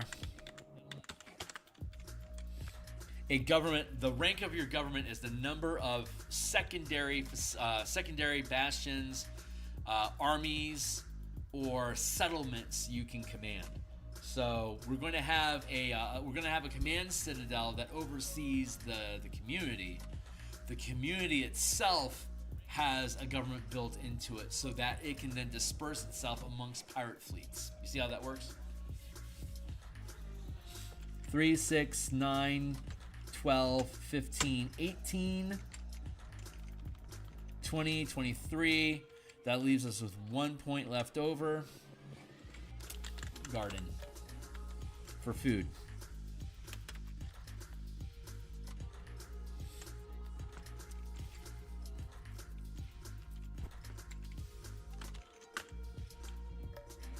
Guildhall Shipwright, Storehouse, Barracks, Barracks, Barracks. Government for 3 fleets.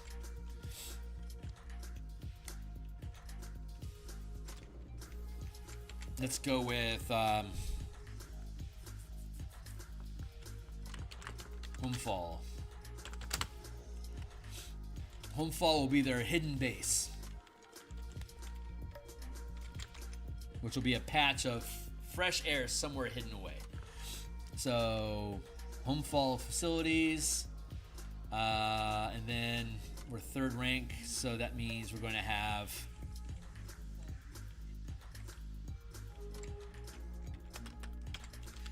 three unique bastions, 1 government stronghold, 1, and then another thing. 3rd rank, 3 unique bastions. So we have a government stronghold, we have a bunch of barracks, we have a shipyard, storehouse. Do we want that shipyard to be a separate bastion so it measures itself separately? Yes, we do. Shipyard.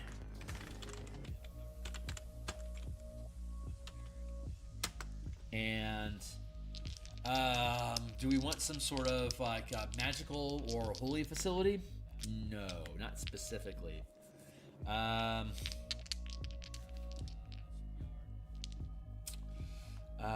Do we want to have, is this going to be some sort of like food something? Yeah. Let's say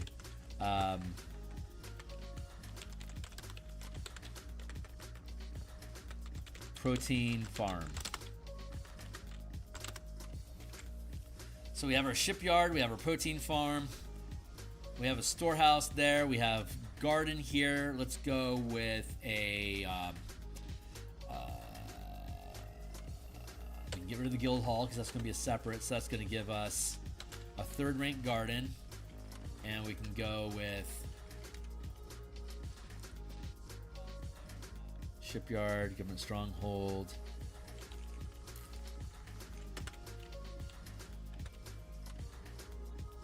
protein farm. We're gonna have the garden listed here to represent vegetable material that can be used to turn it into food. We're specifically building a separate bastion facility that processes the garden into food stuff. a bastion, a normal bastion, which is a structure that has a number of facilities inside the walls of that structure. A community is inside out. The bastion is on inside of the community, and various facilities are placed inside the community alongside the actual governing bastion itself. And then the governing bastion has its own purpose on top of being the government. So in this case, government stronghold is going to be, let's say, government stronghold. Barracks is aplenty for the crew.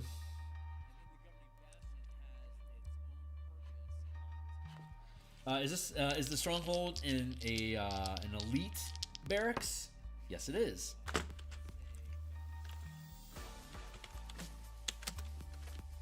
Elite stronghold. So a third rank barracks can hold 1,000 population of crew. We have 3 barracks that are each third rank, so that means 3,000 crew, right? So that means that we can have 100 crew.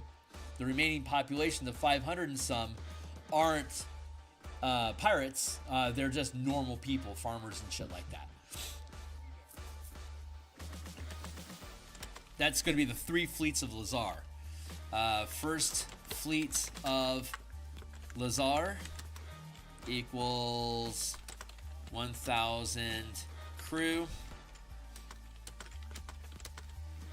Second fleet of Lazar equals 1,000 crew. Third fleet of Lazar equals 1,000 crew. Let's fix that word.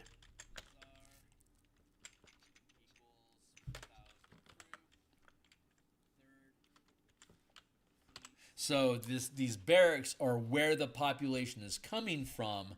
Where they're going to is individual fleets with up to 1,000 crew per fleet. One crew is fighting is going to be fighting.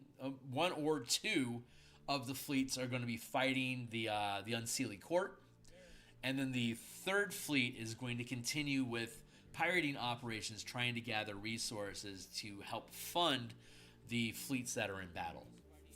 How many fleets are engaged with the Unseelie Court? I'm going to roll a 6-sided die, and if I roll 1 to 3, it's 1. If I roll 4 to 6, it's 2. And I rolled a 1, so 1 fleet. First fleet of Lazar.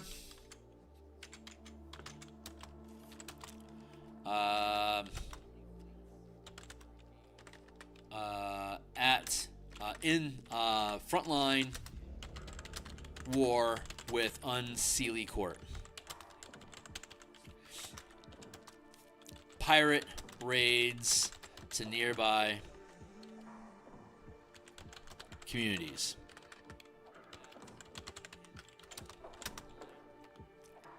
And this last one's going to be, what, is it like infrastructure and patrol? Yes. Let's see, border, commerce and border patrol and homeland patrol. Homefall patrol. Slash repair. Yes. So they're going to rotate. They're going to have 2 fleets that are battling the Unseelie Court. One is active and the other retreats. So each bastion turn, they're rotating which fleet is in effect. They put 1 fleet in battle, and then maybe it's like every 2 or 3 bastion turns. They'll have 1 fleet forward, they'll have the other one withdraw and go through repairs back at Homefall. And once that's done repairing, it'll head back out again. The other one will then recede, and it will go through repairs. Meanwhile, while the fleet is under repair, the ships that get finished first will continue to provide border patrol around Homefall and commerce amongst the Homefall community to make sure that their economics are flowing smoothly without having to micromanage it. So we have that 1 and 3, and then the pirate fleet is out gathering more resources that can be brought back to help sustain a lifestyle for the fleets in battle.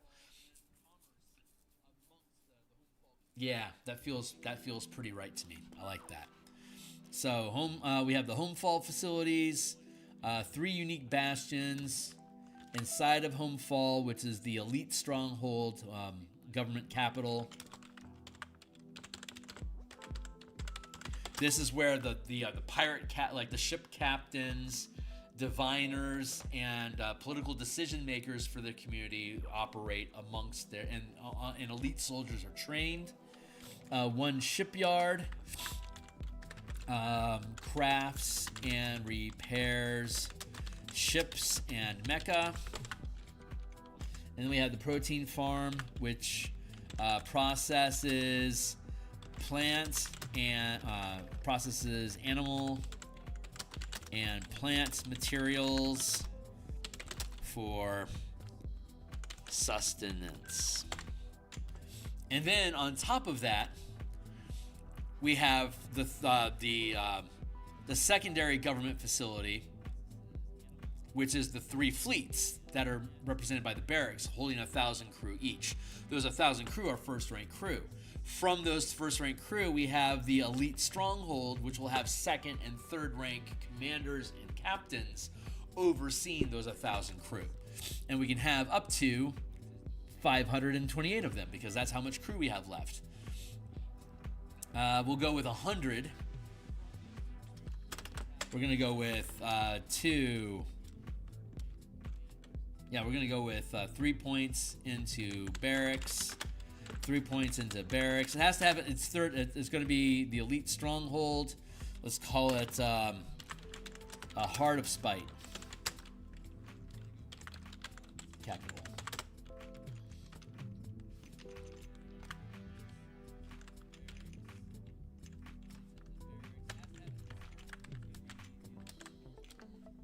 And it's going to have up to anywhere from 21 to 30 bastion points itself being built out as a bastion. I'm feeling the energy shifting in my heart today. So I'm probably going to stop streaming here and get back to work on finishing the Eberron book, because that's getting really close to done, and I want to spend time tonight moving that forward. But I want to just punctuate this conversation here real quick. 20 plus 4. So this also has 24 points. 24 bastion points. Third rank. The government has to be equal to or higher rank than the facilities. In this case, the settlement. Otherwise, the settlement revolts against the government. Like if the community rises above 10,000 and there's not enough bastion points to get at least 31 points, and the government isn't 4th rank, then the community is too large for the resources and level of management in the government to handle the population. Anyone that's beyond 10,000 and anyone that's beyond the scope of the bastion points, that like this one only has 24 points. If we suddenly had 11,000 people in this community, that's outscaling the resources of the bastion by 7 points. So that means what? Jesus Christ, 7,000 people. Like they can only handle a population of like up to 4,000, and that many points. That means there's like 11,000, like somewhere around 10 to 20,000 people in that community. So it's got enough for like 3,000 some odd people, but it's tripled its size. So that huge 7,000 population they don't have resources for, they're basically just going to riot and form an alternate government that's going to attack the current government, steal its bastion points until it gets stripped down to nothing, and then rebuild from there. So it's a very easy way to do geopolitics with just some ability checks and just checking your numbers without having to do an absurd amount of accounting to keep track of anything. It's actually pretty nimble once you understand how the system works. So I like talking about it here and demonstrating it. So we have 24 bastion points. We're 3rd rank. It has to have the 3rd rank government facility. It also have a 3rd rank settlement. Homefall.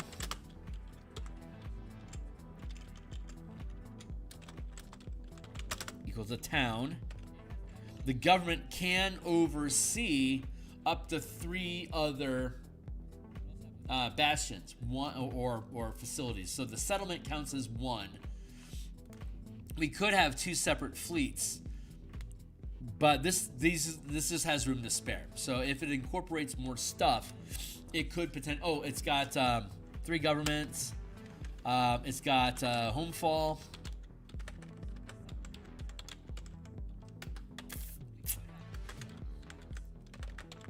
Unused. Homefall and the territory that got murked by the Fae. They lost that. Yeah, they lost that altogether. That was their 3rd rank. So let's call it Clear Skies. No.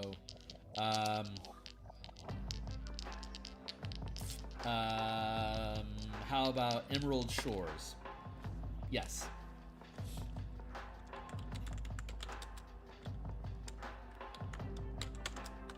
Homefall, Emerald Sky. Is that what we're going to call it? Emerald Sky? Yeah, no.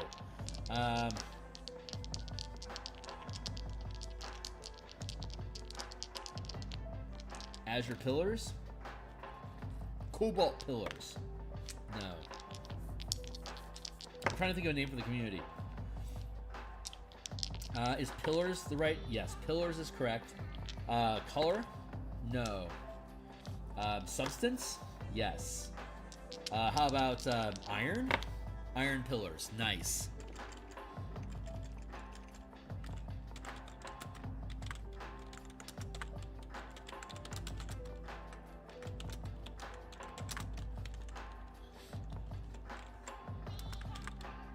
Homefall, Secret Base.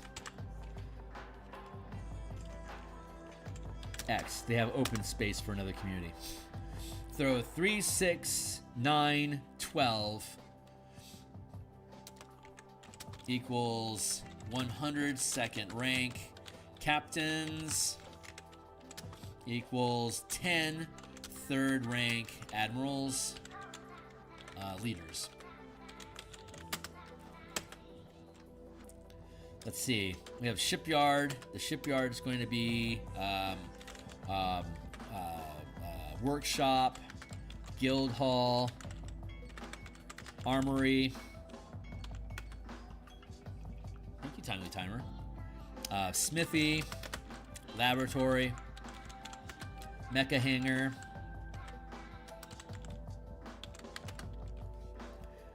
Shipyard. Sorry, that's the Guild Hall. Shipyard. Guild Hall. Shipyard. If we have multiple shipyards, they can combine their work to build things together more quickly. Guild Hall. Shipyard. What? This should be 3rd rank, right? Yeah.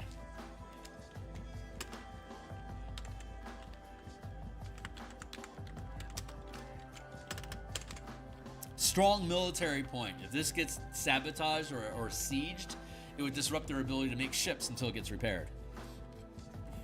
This is our Shipyard, 3rd rank. And it's going to have D10 plus 20 Bastion points.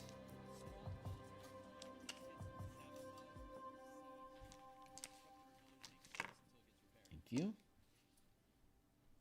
22.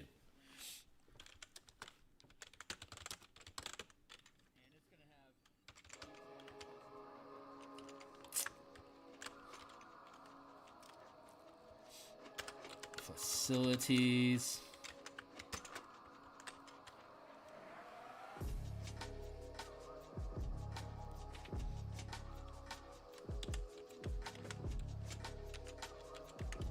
We'll do like that.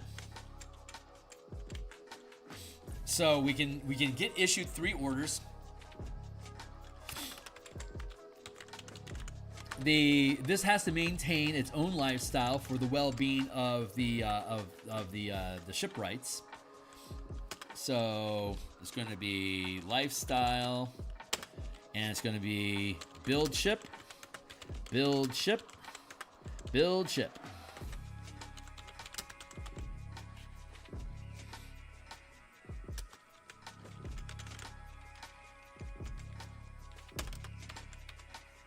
So 22 points. 3, 6, 9, 12, 15, 18,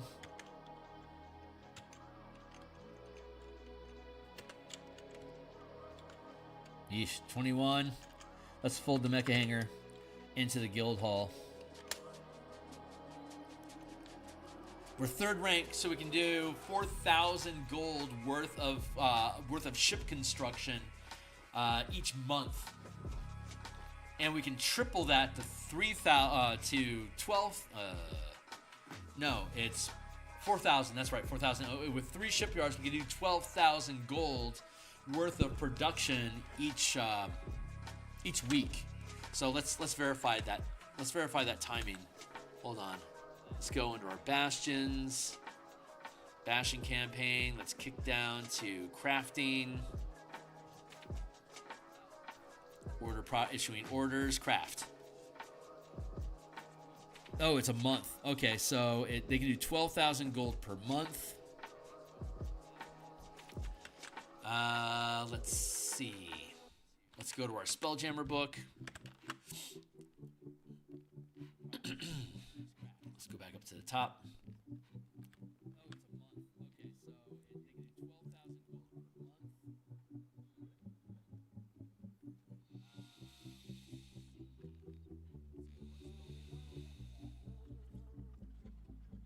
$12,000 gold per month. What kind of ships do they get any build in 1 month? Son of a Strauss. 24K they can do in 2 months. That could be a flying fish. That could be a lamprey. Almost could pull off a shrike. Could pull off a wasp. So they're mostly looking at 3x3 and smaller sized ships is basically what they're capable of building. Lamprey, and these are all made out of light material. Okay.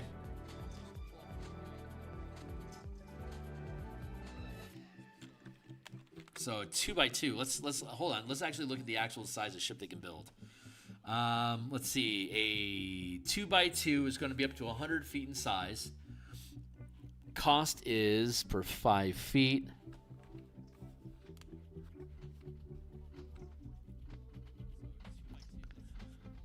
Two by two is 20. So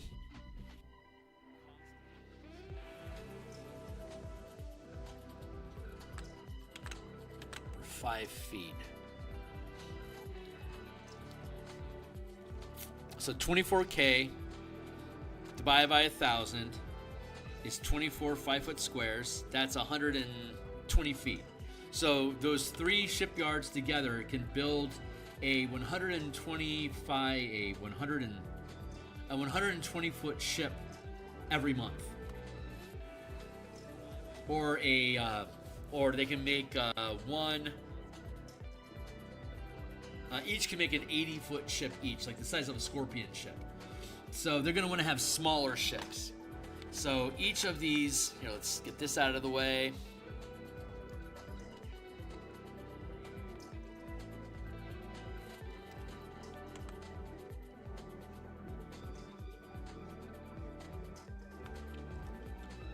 Pirates. Yeah, so they can make a ship up to 120 feet in size. So we're going to just call it a cool 100 feet. That's basically a... Where's my... Thank you.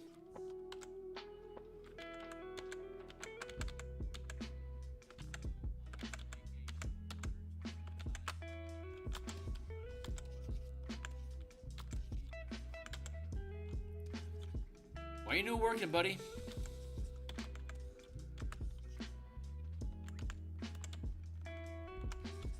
There it is. Thank you.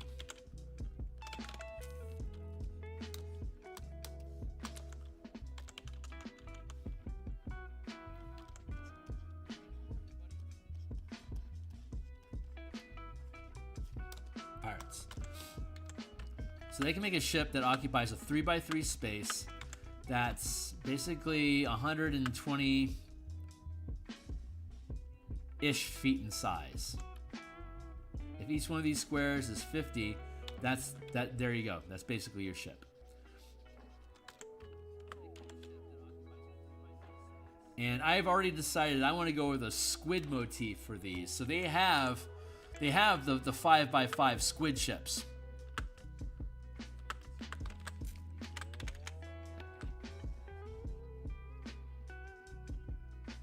Squid ships are 250 feet long, 50 feet wide. They occupy a 5x5 space at the 50-foot scale.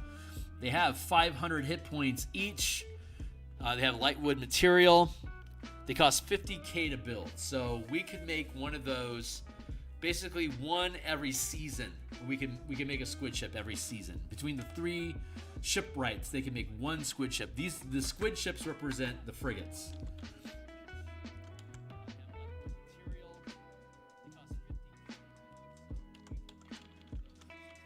Actually, we're going to make the squid ships carriers.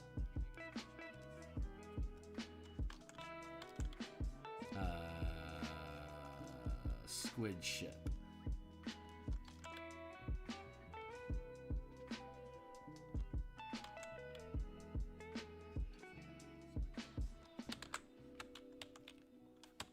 So let's do that.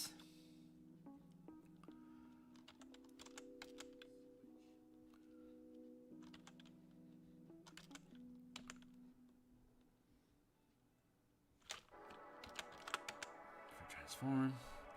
Flip horizontal.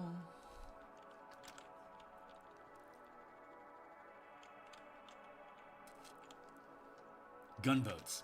Here, I'll show you one. Here's a squid ship at the 500-foot scale. It's got a trebuchet, ballista, ballista, harpoon flinger, ballista, eldritch cannon, harpoon flinger, piercing ram. So the ship is large. I mean, it could be built differently, but this is how the thing is built. So it D8 times 10, D4 times 10, D4 times 10, D4 times 10, D4 times 10, 2D8, 2D8, 2D8, 2D8, and the Eldritch Cannon does D8 off a cantrip. Or a 9th level spell slot would be a D12 times 10. A 1st level spell slot is D4 times 10. So this thing is a bit of a gunboat. Carrier ship, and it can carry 1, 2, 3, 4, 5, 6, 7, 8, 9, 10, 11, 12, 13, 14. You can hold about 15 mecha up to 30 feet in size. Basically strapped underneath it on its underbelly. All its weapons are top deck. The hangar's on the lower deck. The crew just bounces on the other side, jumps aboard the mecha, and then take off, or fighter craft and mecha. So carrier, squid ship, it takes 1 season each to make.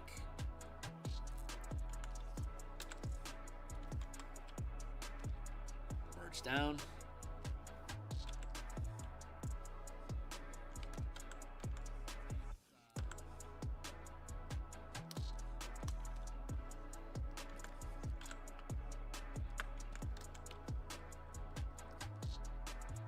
Frigate is 3x3 space.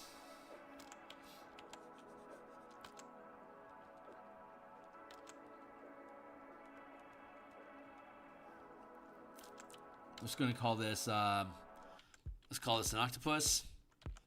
Hold on.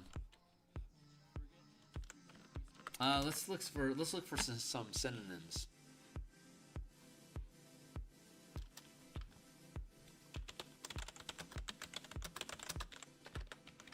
Different names for squid.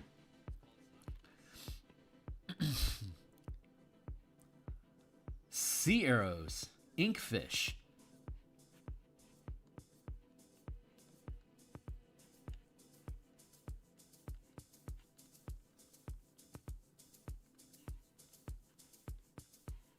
Loligo, Todorodes, Caribbean reef squid, mollusk, phylum in which kraken. Let's call him. Let's look up mollusk. Inkfish sounds cool though. Inkfish and sea. Was it sea arrow? Mollusk.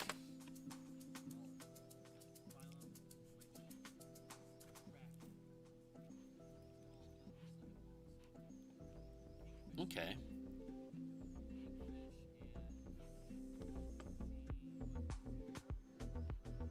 Cuttlefish, squid, octopus, ammonite, nautilade, sea slug, scallops, sea snail, clams, Wilson Day, nudibranch, teehee,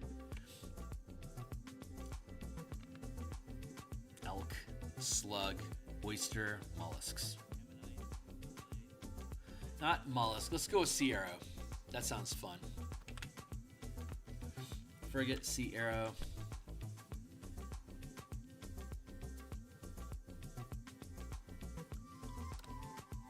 And inkfish.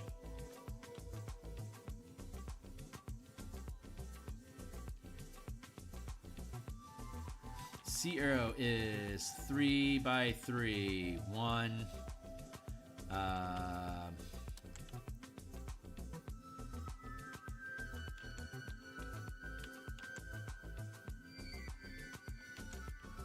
It's going to be 1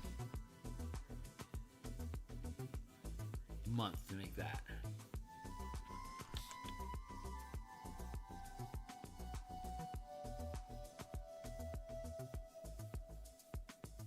It's going to be smaller.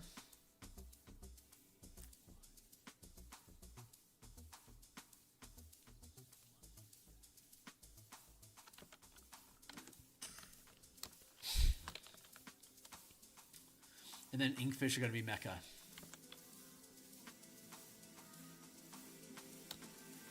And then boarding skiff.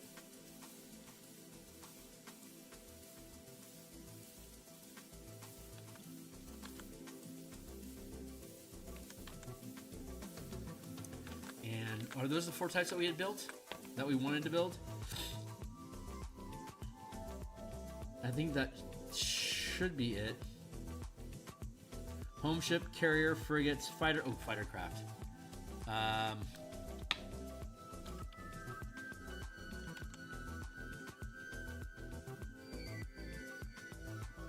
Fighters are inkfish, boarding skiff, and then mecha.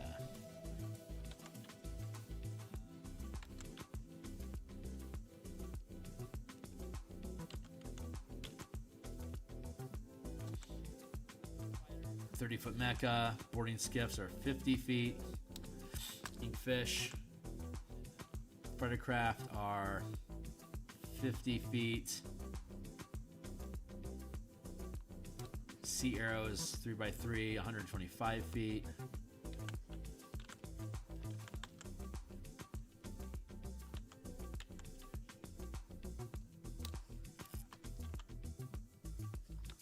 Squid ships are 250 feet. 1x1. Hey, what's up? Hey, Defective, it's good to see you, my man. I'm just about done with today, but we are designing the Sea Pirates of Lazar fleet. So we've got the squid ships, 250 feet, that are carriers. We've got the 120-foot frigates, which are basically gunboats, and melee brawlers. We've got the fighter craft that are going to fit inside of a 50-foot space. Actually, we should probably make these smaller. Let's see what's the cost on making. I want to make these cheap enough that they can make them per week. They can churn them out faster. So let's go back down to our book. We have a $4,000 budget, 4,000 gold budget that each of the shipyards can make a fighter craft per month.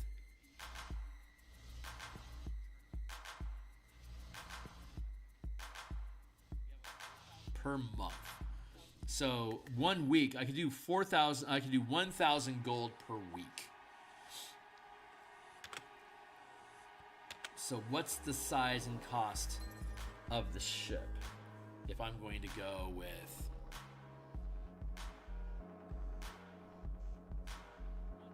what's up? Oh, good. Only had a few minutes. Oh, I'm glad that you did. Thanks a lot, my man. We've got one more illustration to do on Eberron in the mornings, and then we're going to do some Bob Ross stuff from there. What is the cost on these things? Costs 1,000 gold. We can do a warbird for its light material for 1,000 gold. We can churn out one per week. Nice. That's big though. What's something smaller? Skiff. 400 gold for an actual goblin arrow is 300 gold. What can I do for 200? What can I do for 500 gold? I can turn out 2 per week.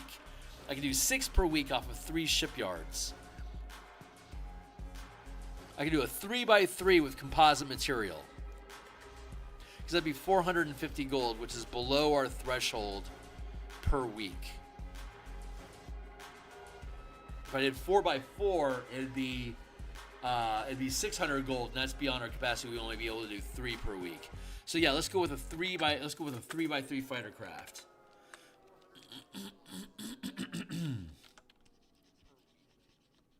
Oh, that was 15 foot.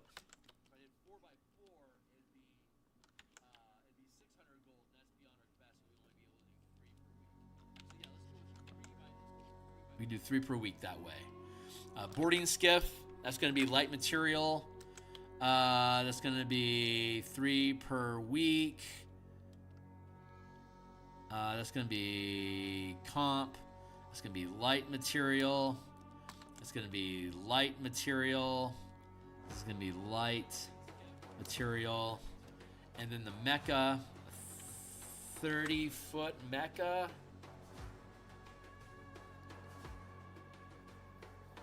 That's 6. We do 20-foot mecha. It's only 400. 20-foot mecha, so we can do 10 per month.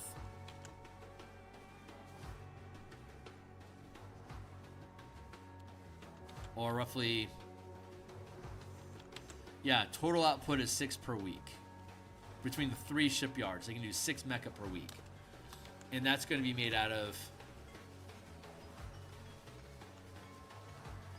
you can tell me timer. 20 foot, 600. Oops, wait. 400. Right, light. So these guys aren't going to have a lot of armor, but they're going to be maneuverable as fuck. And what time is it? It's 8 o'clock here. I think this is where we're going to put it on hold. When we come back, we have the base premise for each of the 5 ships that we want to have in the Pirates fleet. We also need to have the home carrier, or the home ship.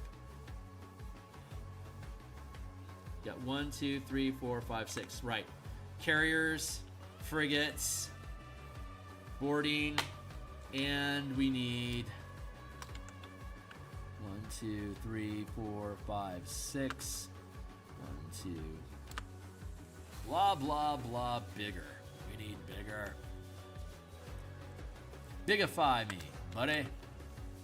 Let's squeeze that in. Let's squeeze this one in.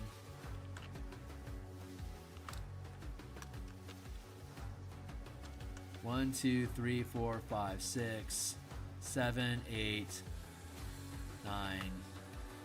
Let's just go with 8. Let's not make it the full size. 1, 2, 3, 4, 5, 6, 7, 8. By 8. By 8.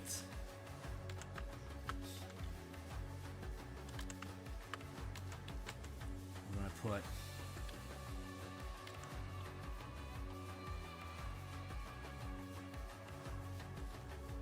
Big ol' octopus butt. Octopus head.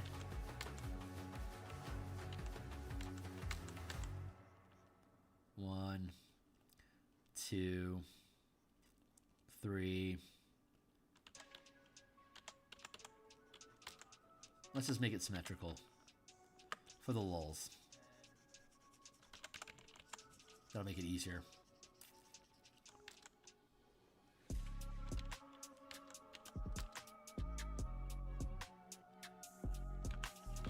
Copy paste.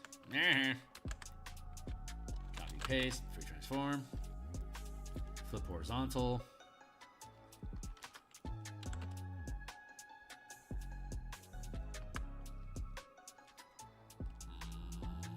Merge down.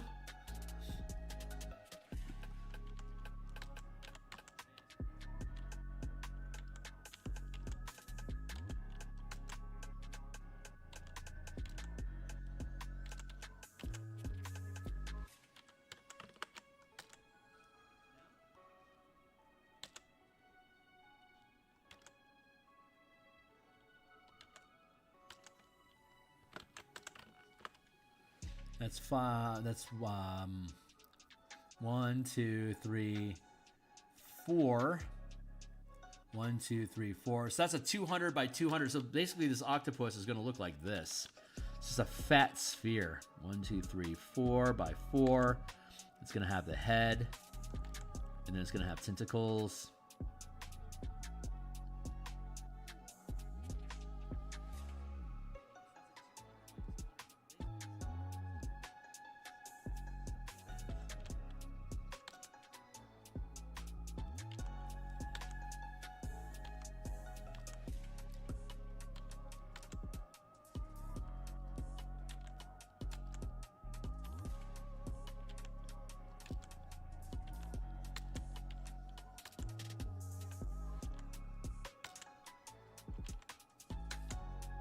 This 400-foot behemoth here can actually grapple with these tentacles up to 400 feet away. So it's super dangerous. 1, 2, 3, 4, 5, 6, 7, 8, 9, 8. There we go. 8, like this. 1, 2, 3, 4, 5, 6, 7, 8. 1, 2, 3, 4, 5, 6, 7, 8. Need to squinch these in a bit.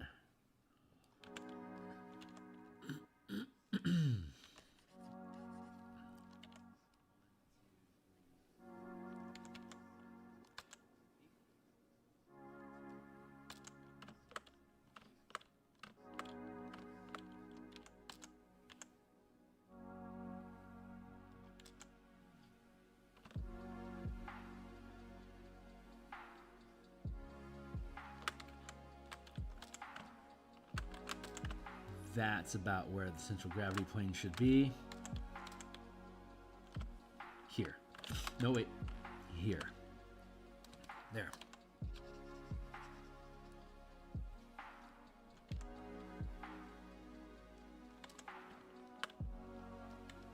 So this guy's got some freaking room.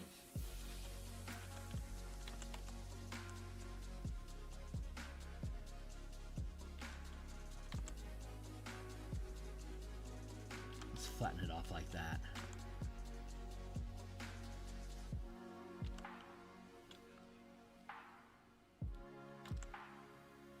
Like that.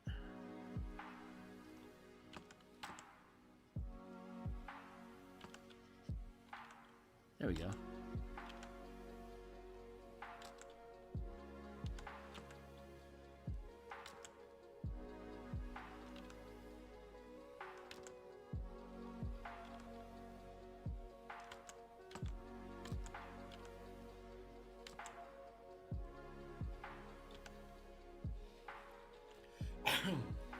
So that's a carrot. That's a home. This is the home ship.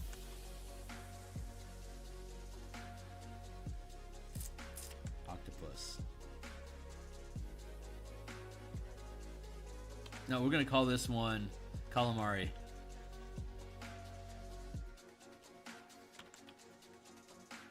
400 foot, 8 by 8. And this would take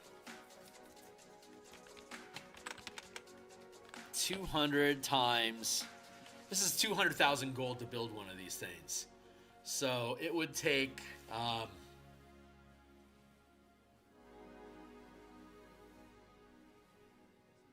50 months to make one. Divided by 3, 45, divided by 3, 15. It would take a year and a quarter. It would take 5 seasons for 3 third-rank shipyards to build one calamari. It takes 3 shipyards to build 1 carrier each season. It takes the 3 shipyards 1 month to make a frigate. The 3 shipyards combined can make 3 fighter craft inkfish per week. Can make 3 wreck ships, boarding ships per week, and can make 6 20-foot mecha per week. Assuming that these are all made out of light materials, which are fragile, except for the fighter craft are composite material. So that gives us a wide array of enemies. Like if our team decided to throw their carrier at this home ship, that home ship's going to get probably flanked by a carrier and like 7 or 8 frigates. It will get its ass kicked, even though it's a 500-foot mountain that's coming at it. It's just going to be too much. They're just going to they'll just tear the mountain apart. They'll shove their tentacles into all the gun holes and squamp all the crew on the inside out. It'd be nasty. But I think this is a good place. Yeah, it's 8:15. This is a good place for me to stop for now. When we come back on Thursday, we'll continue building out the ships. We'll figure out how much firepower each fleet has. Each fleet will have a home ship, carriers, frigates, boarding skiffs, fighter craft, and mecha. We'll build out each of the 3 fleets of Lazar, and we'll continue building out the facilities that each of the fleets and each Homefall and any other hidden bases that they have stowed away. We'll figure out all the stats on that stuff. So it's a instead of it being a cooperative community with the other asteroids at the DMs, this will be a hostile community that's going to be trying to use its resources to damage anyone else that it comes across and to poach, what's the word? Pillage their Bastion Point resources from those other communities to fuel these fleets. So that's the idea. So I'm going to go ahead and cut out of here for now. Thanks for everyone that's kicked through and hung out and checked out this stuff. I really appreciate you guys. I'll be back tomorrow morning at 9:30-ish Eastern Time, -5 UTC. I'll be doing more Eberron adventure art in the Carnwood. We'll be back on this on Thursday. Saturday morning, we'll be doing more Magic the Gathering Color Mana conversion for Dungeons & Dragons 5th edition. And if you want to join my Discord community down below, check out my books that are all free previews down below. And I'll see y'all whenever. Thanks a lot. Cheers.